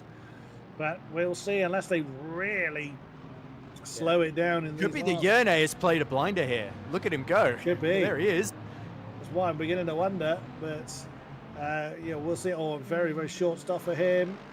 Who are we looking at here? So that's Gilhead, I think. This is Wunsch having to go at Delorme. I was thinking who the hypercars were coming past. I think it was Gilhead, but of course he's been through the pits. As we continue to see the Astons getting very close. Close with no cigar as we cut to Marcus Sturminen. Oh God, side by side, it's Kobe Chan. That's Kobe Chan, yeah. God alive, the Aston is quite distinct, not only in its body shape, but the scream of that car is very distinct. Got a feel a bit for Kobe Chan, right up there in near podium contention. I don't know, he's got a lot of virtual energy. We'll have to see if the Aston's is good at saving fuel as it is virtual energy, but I don't know, I think Kobe's done a good job here, considering he had that clumsy little spin when he was sort of fighting for top 5, top 6 in Portimao, and then ended up finishing just outside the points in 11th. I actually think he's had a much stronger second showing here, as we see Imulo, who's had a much weaker second showing by comparison, but still nonetheless is on track for some decent points in 6th position. And you gotta maximize even on the bad days. And Imulo has been saving virtual energy to his credit here, so we don't. Even if he jumped the start, it looks like it may end up being a sort of post-race penalty rather than anything too harsh that's been done to him. So at least his race, he's been given the opportunity to try and save it, and he has played it conservatively. But now in these final 8 minutes, those who run out are going to really feel the pain, whereas those who've backed off a bit and played it conservatively and safe might well be grinning all the way to the finish line. I'm very surprised nobody in GT3 has dived for the pits. We saw two, Gilhead and Gillison, go diving into the pits in Hypercar. Gilhead has gotten up to 9th head of Toff, so he's started to pick off some of the runners there. It'll be really fascinating to see where he filters out. Look at how slow Whitehead is here, and that's opened the door for Alexis Herndt, who's trying to go around the outside the first hairpin, and that again, Remy Delorme there is looking to pick up the pieces if it all goes wrong.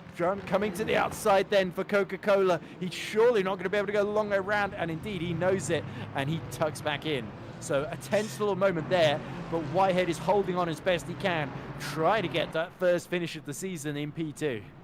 This is absolutely fantastic. You really cannot call it You can't just say, "Oh my goodness." You can say plenty of "ooh" because it just it starts to fudge in 5th position, getting very close to the tail of Remy Delorme.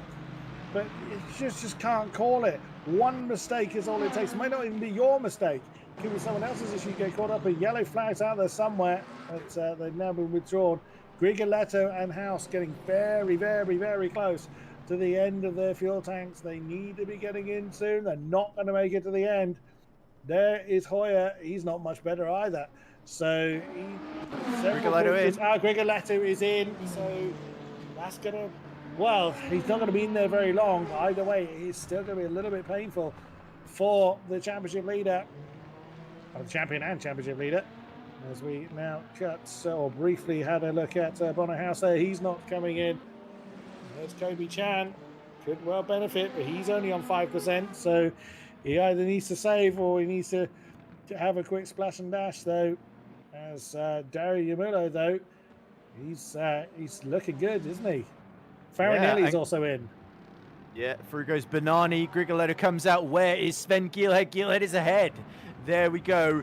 So, and look at this. Giel having to go around the outside of the second place GT3 fight as it's all just a trail of headlights, one after the other. And the Luke Whitehead train, it just keeps chugging on, and Whitehead refuses. Around goes Hurt! And Hurt has lost the 3rd position, surely, in all of that. And Howes is completely on his own. Too much movement at the back end as he rejoins, right next to the number 21 there. Klinkmüller. Yeah, it's that is Klinkmüller. Yep, exactly. Yeah. Oh no! Again, what did I say? One mistake from 4th to 9th. That has dropped red, and that's Hoyer. That's race leader Michi Hoyer is in. Surely Bonnerhouse is going to follow him in. Several. Simic too. Because Simic as well. So they're all going to have to come in apart from Yamulo and Banani, I think. Oh wow, Dario Yamulo. Is he going to feel this is vindication? Is that red next to House's name? Penalty for House. He's run out of virtual energy. I'm not sure. It might just be he's very, very low. With the graphics being on the fritz, it could mean anything. But true enough. We'll have to wait for confirmation of that. But and he has to pit right next to Simic as well, which is a bit awkward. But out comes Michi Hoyer. Is Hoyer going to still be in the net lead? No, he's behind Dario Yamulo. So Kobe Chan now with 3%, with 5 minutes to go. Could he be in for a shock win? I think even Kobe Chan may have to come in again, as we see Simic coming out ahead of Bono House. Is that Marco De Bueno in trouble? That was Farinelli. Farinelli, sorry. Yes, Daniele Farinelli. What's he done? He's been a bit greedy with the right foot, hasn't he? Right, coming into 13th and nets. He wasn't having an amazing run. He was sort of a bit anonymous, just in the bottom end of the top 10, wasn't he? And then, he just loses it on his own. Very lucky he doesn't hit the back of Hubin's Mustang. Bono House was less than 1% in the tank, so it was low but not out. But Kobe Chan, though, he's not going to do it. He's got to come in. That was a great effort from the Aston Martin, but he's not going to manage it. In he comes. Yeah, in he comes. I was so close, so close. I mean, a wonderful effort. But Dario Yamulo, from potentially jumping the start, although I think he'll be fine with it, to then being bullied off the road, to then being in the lead.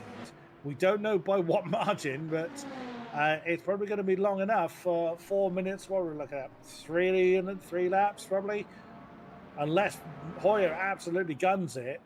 The problem is he's got 2% less than Hoyer as well, so he could be in a little bit of trouble in these closing stages if Hoyer, as you say, is able to just absolutely light up Fuji Motor Speedway. But it's really changed the order. Banani is also another one that has stayed out and gotten up to 4th as a result, as now we're going to see Kobe Chan come out right behind Bono House and ahead of Roland Toff here, so that's worked out well for him. Yeah, Roland Toth into 9th, where he was elevated to last. Did Chan actually refill the virtual energy? It said 0.4%. Let's hope that's an error. I just saw that. Look how many GT3s in this shot. That's fantastic. They're going to be sweating when they come out of the car. So much pressure being applied to so many drivers. He has. Just thinking, oh no, Kobe, please tell me you have. Thankfully, Kobe Chan of his first point of the season. Indeed, he is. And Thomas Lydon potentially on for a first career win in VMS here. It's looking very, very good at the moment. The only thing that could trip up these GT3s is can they all get to the end, because they've all decided it's stay out or run out of fuel, essentially. And Lydon is the only one that has pushed it a little bit. Nucky Yuppie is in, so he's not playing Russian roulette with his fuel tank anymore, but yeah, there could be a few that have that are going to fall by the wayside. There's a bit of a nudge there on the back of Remy Delorme. No harm, no foul. It was such a slight nudge, but again, you just feel a bit of desperation, a bit of get on with it. But yeah, Remy Delorme. Grigoletto up to fourth. Grigoletto passes Banani. So maybe there's been... Yeah, there we go. So even those who've stayed a bit longer out, Grigoletto's got better pace than them. So yeah, Banani, who did his very, very best, is still going to finish better than he would have if he had done a conventional strategy. Christian is still trying to make the best of this in that number 45. But yeah, Grigoletto, he was third earlier on. It looks like the best he might be able to do here is fourth. But look at this, Remy Delorme with another chance to get revenge on Whitehead. Pulls out very late from the slipstream, goes to the outside, tries to go the long way round, and Whitehead says, oh, try it if you think you're hard enough. And Remy Delorme sees the door firmly, but politely shut in his face, as we see Sebastian Wunsch and Marin Bessier going side by side. And Bessier, crucially for the championship leader, is up to fourth, past Sebastian Wunsch here. Great move from Marin Bessier. Yeah, he took the win last time. Several of our GT3s are in. That's Schindler. And there's Schornack that's alongside him. So there is... So, you can see that Schornack was running very light on his fuel tank as well. Oh my goodness, less than a minute to go. Where is our race leader? There he is. Final lap of the race then. Dario Yumulo. He's just going to make this 2% last to the end of the race. I mean, he can't just coast. Richie Hoyer is close enough to challenge if it does go wrong for Dario Yumulo, but what a story for the Italian. Yeah, I was criticizing him for lack of experience, but clearly for the second time today, I have been proven very, very wrong by a driver much smarter than me. So fair play to Dario Yumulo, and obviously he's got the entire Veloce eSports, Lamborghini eSports. He's won the Super Trofeo. He's the current world lap record holder at Portimao in Le Mans Ultimate, and I wouldn't be surprised if this is going to be a big, big moment for him, regardless of what happens, whether there's a serious investigation on that start later on. Take nothing away from him. He has absolutely played it smarter than anybody else, and we see drivers coming in. Is that Nashki Dashvili and Sebastian Wunsch, both of them having to splash and dash on the very, very start of the final lap. Wunsch from fifth. Sebastian Wunsch was in fifth position when Delorme passes Whitehead, but here comes Yumulo coming through to win. Oh, Grigoletto, he's less than 1%, but yes, indeed, your winner, at least on the road, is gonna be Dario Yumulo. Take a bow. That was a brilliant strategy. But several drivers are less than 1%. I mean, Yumulo's finished now, so he's got nothing more to worry about. But fantastic stuff. And the GT3s is still going on. And Whitehead fights back. He's back ahead of Remy Delorme as Hoyer finishes second, Gielhead third, and Grigoletto fourth. Just about there. Sasavinsky is still in the pit along with Schornack. So these late stops coming to grief for both of them. But you have Remy Delorme running out of time to try and take second position. It's going to be a late dive, but no, Jimmy Menard comes steaming in at a significantly high rate of knots, and that's going to hold up Delorme. And that's it, surely, as Thomas Lydon is moments away from taking his first win in VMS and GT3 in that Lexus. What a fabulous performance from him. He has absolutely called this perfectly. Yeah, very, very true. Still getting very close between second, third, and fourth. We haven't seen Thomas Lydon in ages. He has just gotten into the lead and just done what he needs to do. Oh, the Aston getting a look on the inside line of that final turn, but that's wrong-footed him. Oh, my goodness, that's Whitehead, Delorme, and Bessier. Oh, is that someone out of fuel?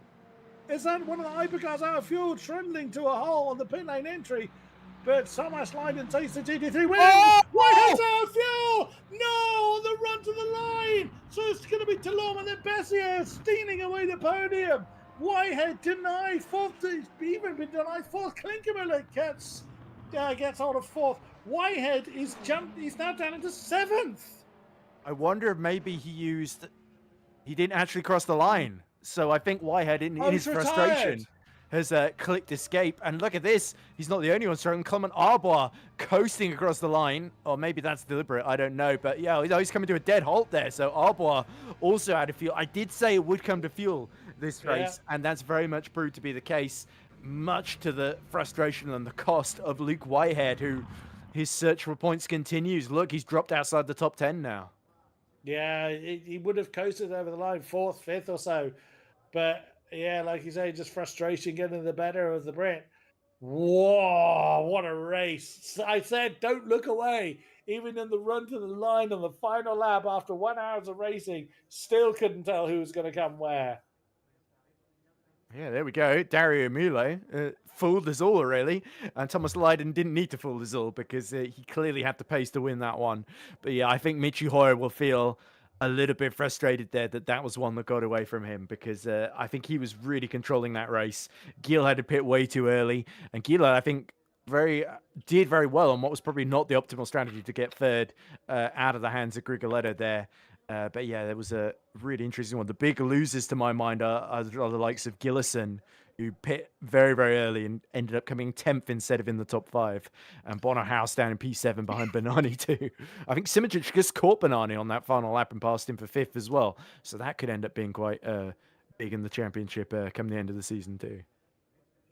Callum Cripps in chat saying Luke definitely crossed the line, but he was on 0%. So so the results are probably going to be provisional That could be until that could be the 100-second penalty maybe for Whitehead kicking in then if he went possibly, below but 0. he won't be the only one because we saw several cars grinding to a halt, didn't we, on that run down to the line? But I mean, yeah, if that is the case, then he just would have binned out in frustration, knowing he was going to get that penalty anyway. Oh wow, absolute, yeah, absolutely fantastic. Yeah, there we go. So again, nobody wants to talk to us, and Luke Whitehead probably would have been the only one, and he's probably too angry now. So Yes, it probably wouldn't be broadcastable. What he would want to say. no, I imagine not. We could ask nonetheless and see what kind of response we get. But We have Thomas Lydon. oh, we do. Oh wow, there finally a happy Thomas Lydon. I can't wait to speak to him. I'm sure he's I'll, gonna be I'll, a I'll great bring him interview. over.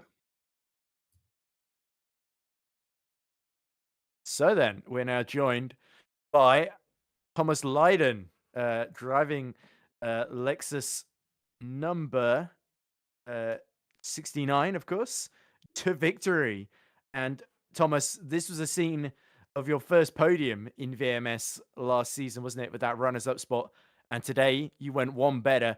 A brilliant performance. There was that moment Remy Delorme kind of opened the door for you with his move on Whitehead, and you were able to snatch the lead. And then you never really looked back. It was an absolutely peerless drive and absolutely made up for the disappointment at the end of last season at Le Mans as well, where I know you're really frustrated about that one with the penalty again against you there. So today really was a absolutely exceptional and a landmark day for you. Yeah, I didn't expect it, to be honest. I mean, with the bop changes, we don't know what happened. I didn't know if to stay the Lexus. Like Portimao, I would have was going to be my drop round assumption. So like the fact that I had a decent result there, I was like, well, I have to just stay the Lexus and just commit. I was considering like the AMG or even just going back to the BMW. But yeah, and I did my prep. I turned up. I was locked in. I had zero distractions. Yeah, and when Delorme and Luke got caught by that hypercar, it just to be honest, I screamed in my chat, "Through goes Lydon," like the Hamilton thing. And yeah, I made my setup safe and reliable. I knew what I needed to do. The rain was going to throw us off though. I was in VC with Leon, Nils, and Nicholas, and the rain, because on Tiny Pedal it said rain, rain, rain, rain, and we were like, what do we do? Just go flat out, pit, wets, go to the end. But then after a few laps and the first rain didn't come, I was like, right, it's time to save now. I just need to over-save the target to get it to the end. And yeah, thankfully, it just played in my hands. Exactly, yeah. Chris was going on about rain at one point as well, but no rain today. And yeah, really It was a really, really strong drive, and I know obviously he'd had some strong performances last season, but this is really putting you right in the mix in that championship hunt with is it a fourth and a first now? You've got to your name. Yes. So I think you're a P2 in the standings, if I got it right, behind Bessier, who was P3 in the end, but today. But this could be a very, very close championship, and it seems to be all of the surprise packages have got their act together, including yourself. And it could be really, really fascinating. Chris, any questions for Thomas before we let him go? And that was absolutely brilliant. Yeah, I could. That move you pulled to take the GT3D, I can hear your voice ringing. I just, yeah, that was a brilliant move, just well opportunistic, and yeah, well played. And really look forward to the rest of the season. And I would say, by the way, in terms of car choice, stick with the Lexus because look at in the gold split, it's Valentin Barry and Alexandra Lay keep blocking out the front row and they've won 2 in the last race. So it definitely seems to be the people driving the Lexus are doing something right. It's not just the car doing all the work, of course, as was the case for you today, Thomas, because there were other Lexus drivers rather, that didn't do quite as well. But obviously, this is a good track for you. So it's really proved to be the case again. So next up, Thomas, in 2 weeks' time, I believe, is it Sebring next? Yeah. Sebring next. You excited about that one? No. No. Okay. Yeah. Well, thanks for talking to us, Thomas Lydon. Congratulations. No worries. Thank you. There we go. Well, that's all we're getting out of him on that. I guess we'll see him do the talking on track, if nothing else. So also come to talk to us is the man who just lost 5th place to Jene Simičić on the final lap. He was trying to stay out the whole way through, and he's had a very strong start to his career in the Platinum Split in Hypercars. It's the one and only Christian Bernani. So Christian joins us now after finishing 6th place. Christian, I bet you weren't expecting this when you started in Platinum Split. 4th in Portimao and so nearly in the top 4 here, but for Grigoletto and Simičić just picking you off at the end after making their pit stops. It was a bold call to stay out and run non-stop throughout the race. Not many people did it. It was a good call for you because I think you went from just outside the top 10 to right in the mix. So congratulations. That was a really, really strong drive. Well, first of all, good evening, everyone, and thanks a lot.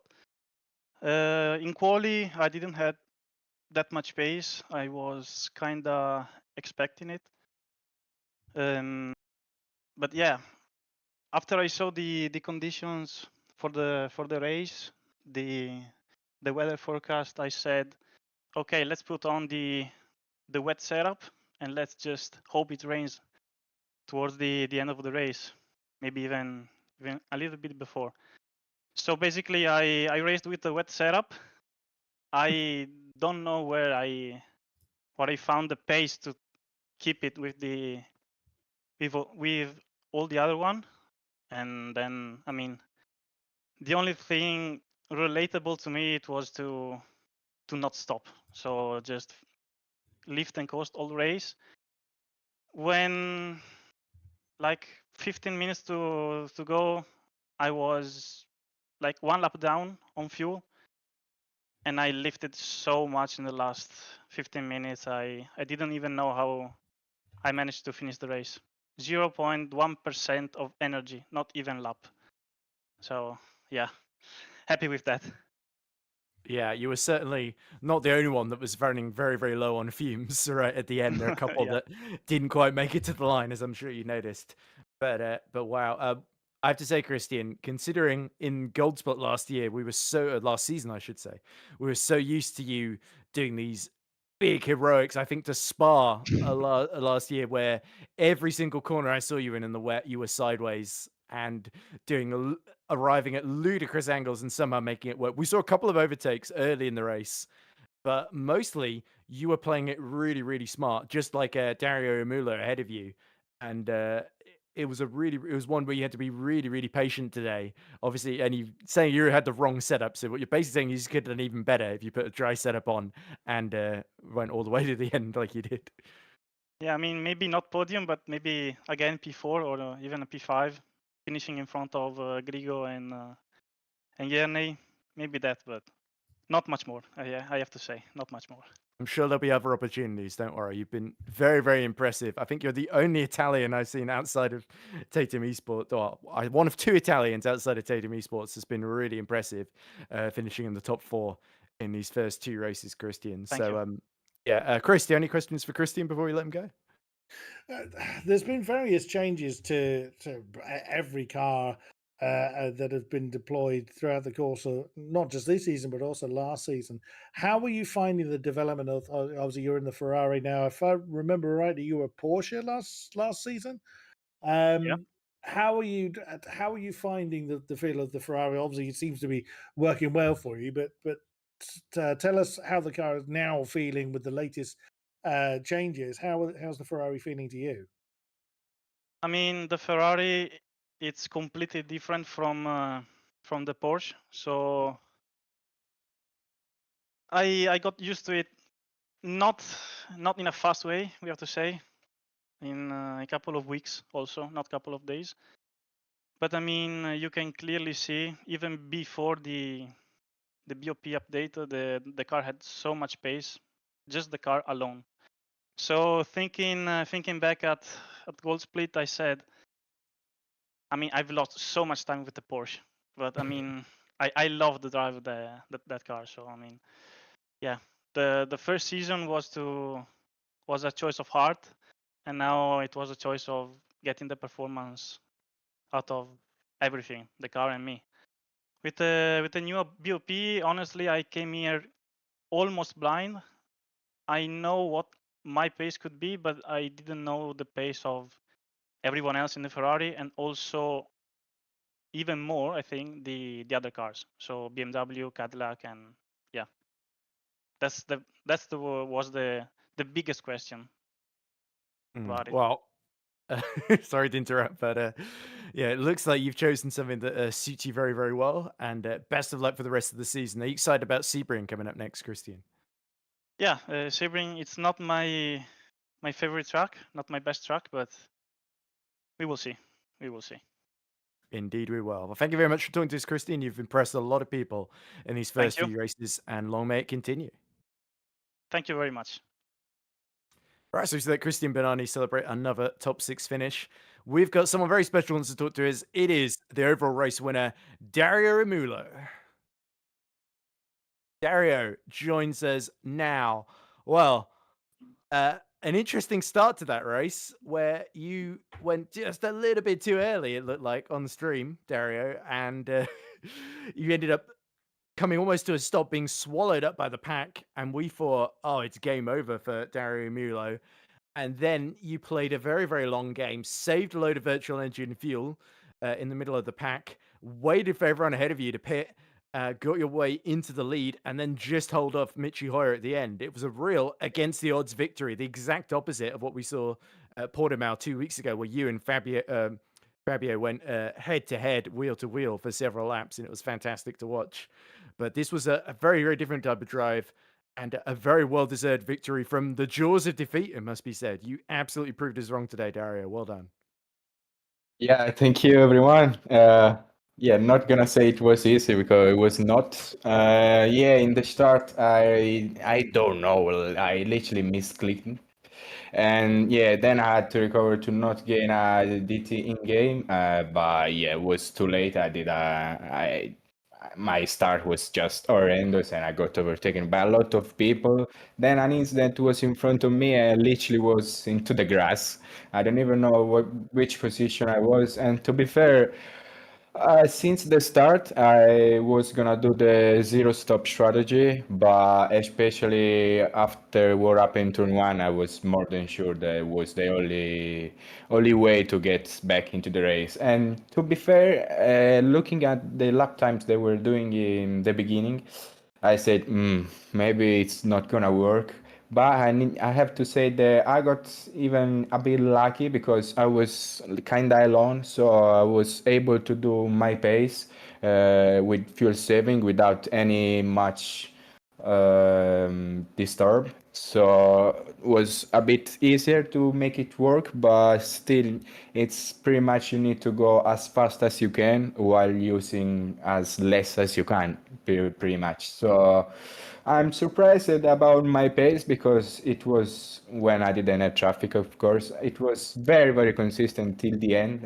Probably I did all my stint in 3/4 and yeah, I was surprising in the end that they had no pace. Probably I had better ties in the end because I literally wasn't pushing all the race. But I'm actually surprised that I was the only one trying this strategy. Maybe it was because the other guys were expecting rain, but I was kind of sure that it was very low chance to rain. So I say, you know what, I'm gonna try. And to be fair, it worked even better than than I thought. Because to be fair, I was thinking, yeah, maybe not P1, but I can fight for the podium. But in the end, I was actually a lot in front. So I'm happy for this time for the result. Yeah, and to be fair, when I watched the gold split race, it played out a very, very similar way. Those who stayed out finished in the top two, and those that pit late on ended up finishing behind them. So, yeah, the the advantage of staying out is huge, and it's interesting to hear that you making that tricky start sort of helped you in a way, putting you further down the pack. Because if you maybe made a great start and were fighting Michi Hoyer for the lead back and forth, you might have been less likely to save as much fuel and virtual energy as you did. Whereas making that bad start sort of made the decision for you, didn't it? Yeah, actually, yes. Well, wasn't still not ideal because I lost quite a lot in the after, especially when I went to the grass. I think I lost 9 seconds from P1 all in the first lap, so it definitely was not ideal. But yes, I had the space to do what I knew that I can do, like just make sure I'm maximizing my pace and maximizing the virtual energy saved. So yes, was bad things overall, but not that bad considering the position I was after all the incident that happened. Oh, not bad at all. And I believe actually you have a small lead over Fabio Grigoletto at the top of the Drivers' Championship now. So it's going to be really interesting to see how that gets on. Are you excited for Sebring in a couple of weeks' time? Yeah, actually, after this new update, the BOP is pretty much unknown. But today, BMW looks really strong. But at least I think I can say that it was kind of similar. So it's good to see. But I hope it's not gonna be that bad for Sebring. But let's see. Yeah, Chris, do you have any questions of Dario before we let him go? Our latest race winner, of course. We had two different first-time winners today. Absolutely, yeah. No questions from me. That was last week. I was absolutely screaming away. I was riveted at the battle between you and Grigoletto, and today I really was surprised when you pulled it through from six. So hopefully I say this correctly. Congratulazioni. Thank you. Bellissimo. Right.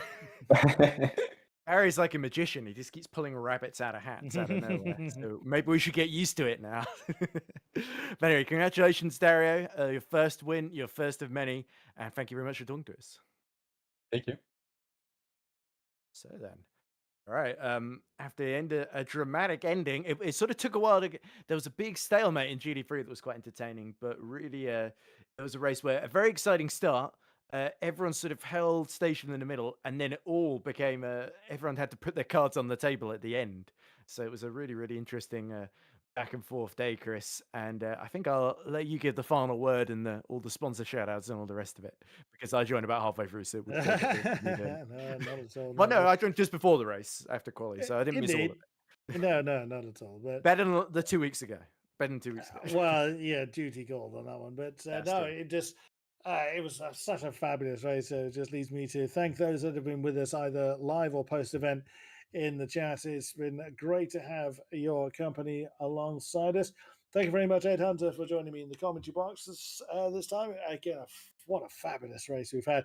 If this is a precursor to the season, I cannot wait for this season to play out the way it has done. Thank you very much, Nick Domino, for being in charge of the stream as usual, pointing the cameras in the directions we need it to. And thank you very much to our drivers for putting on a fantastic showing. What a night of racing we have had. we will be back for the Platinum Split in 2 weeks' time for Sebring. Very different circuit yet again, exceedingly bumpy. So again, a very different challenge that befalls our Platinum Split on the 12th of October. But in between then and now, plenty of racing to enjoy. We've got the Gold Split go to Qatar, the Silver Split come to Fuji, where we've just been. Portimao holds the Bronze Split, and also the Challenger Series heads to Monza. So lots of racing in between then and now. We look forward to seeing you then. Until next time, thank you very much, and good night.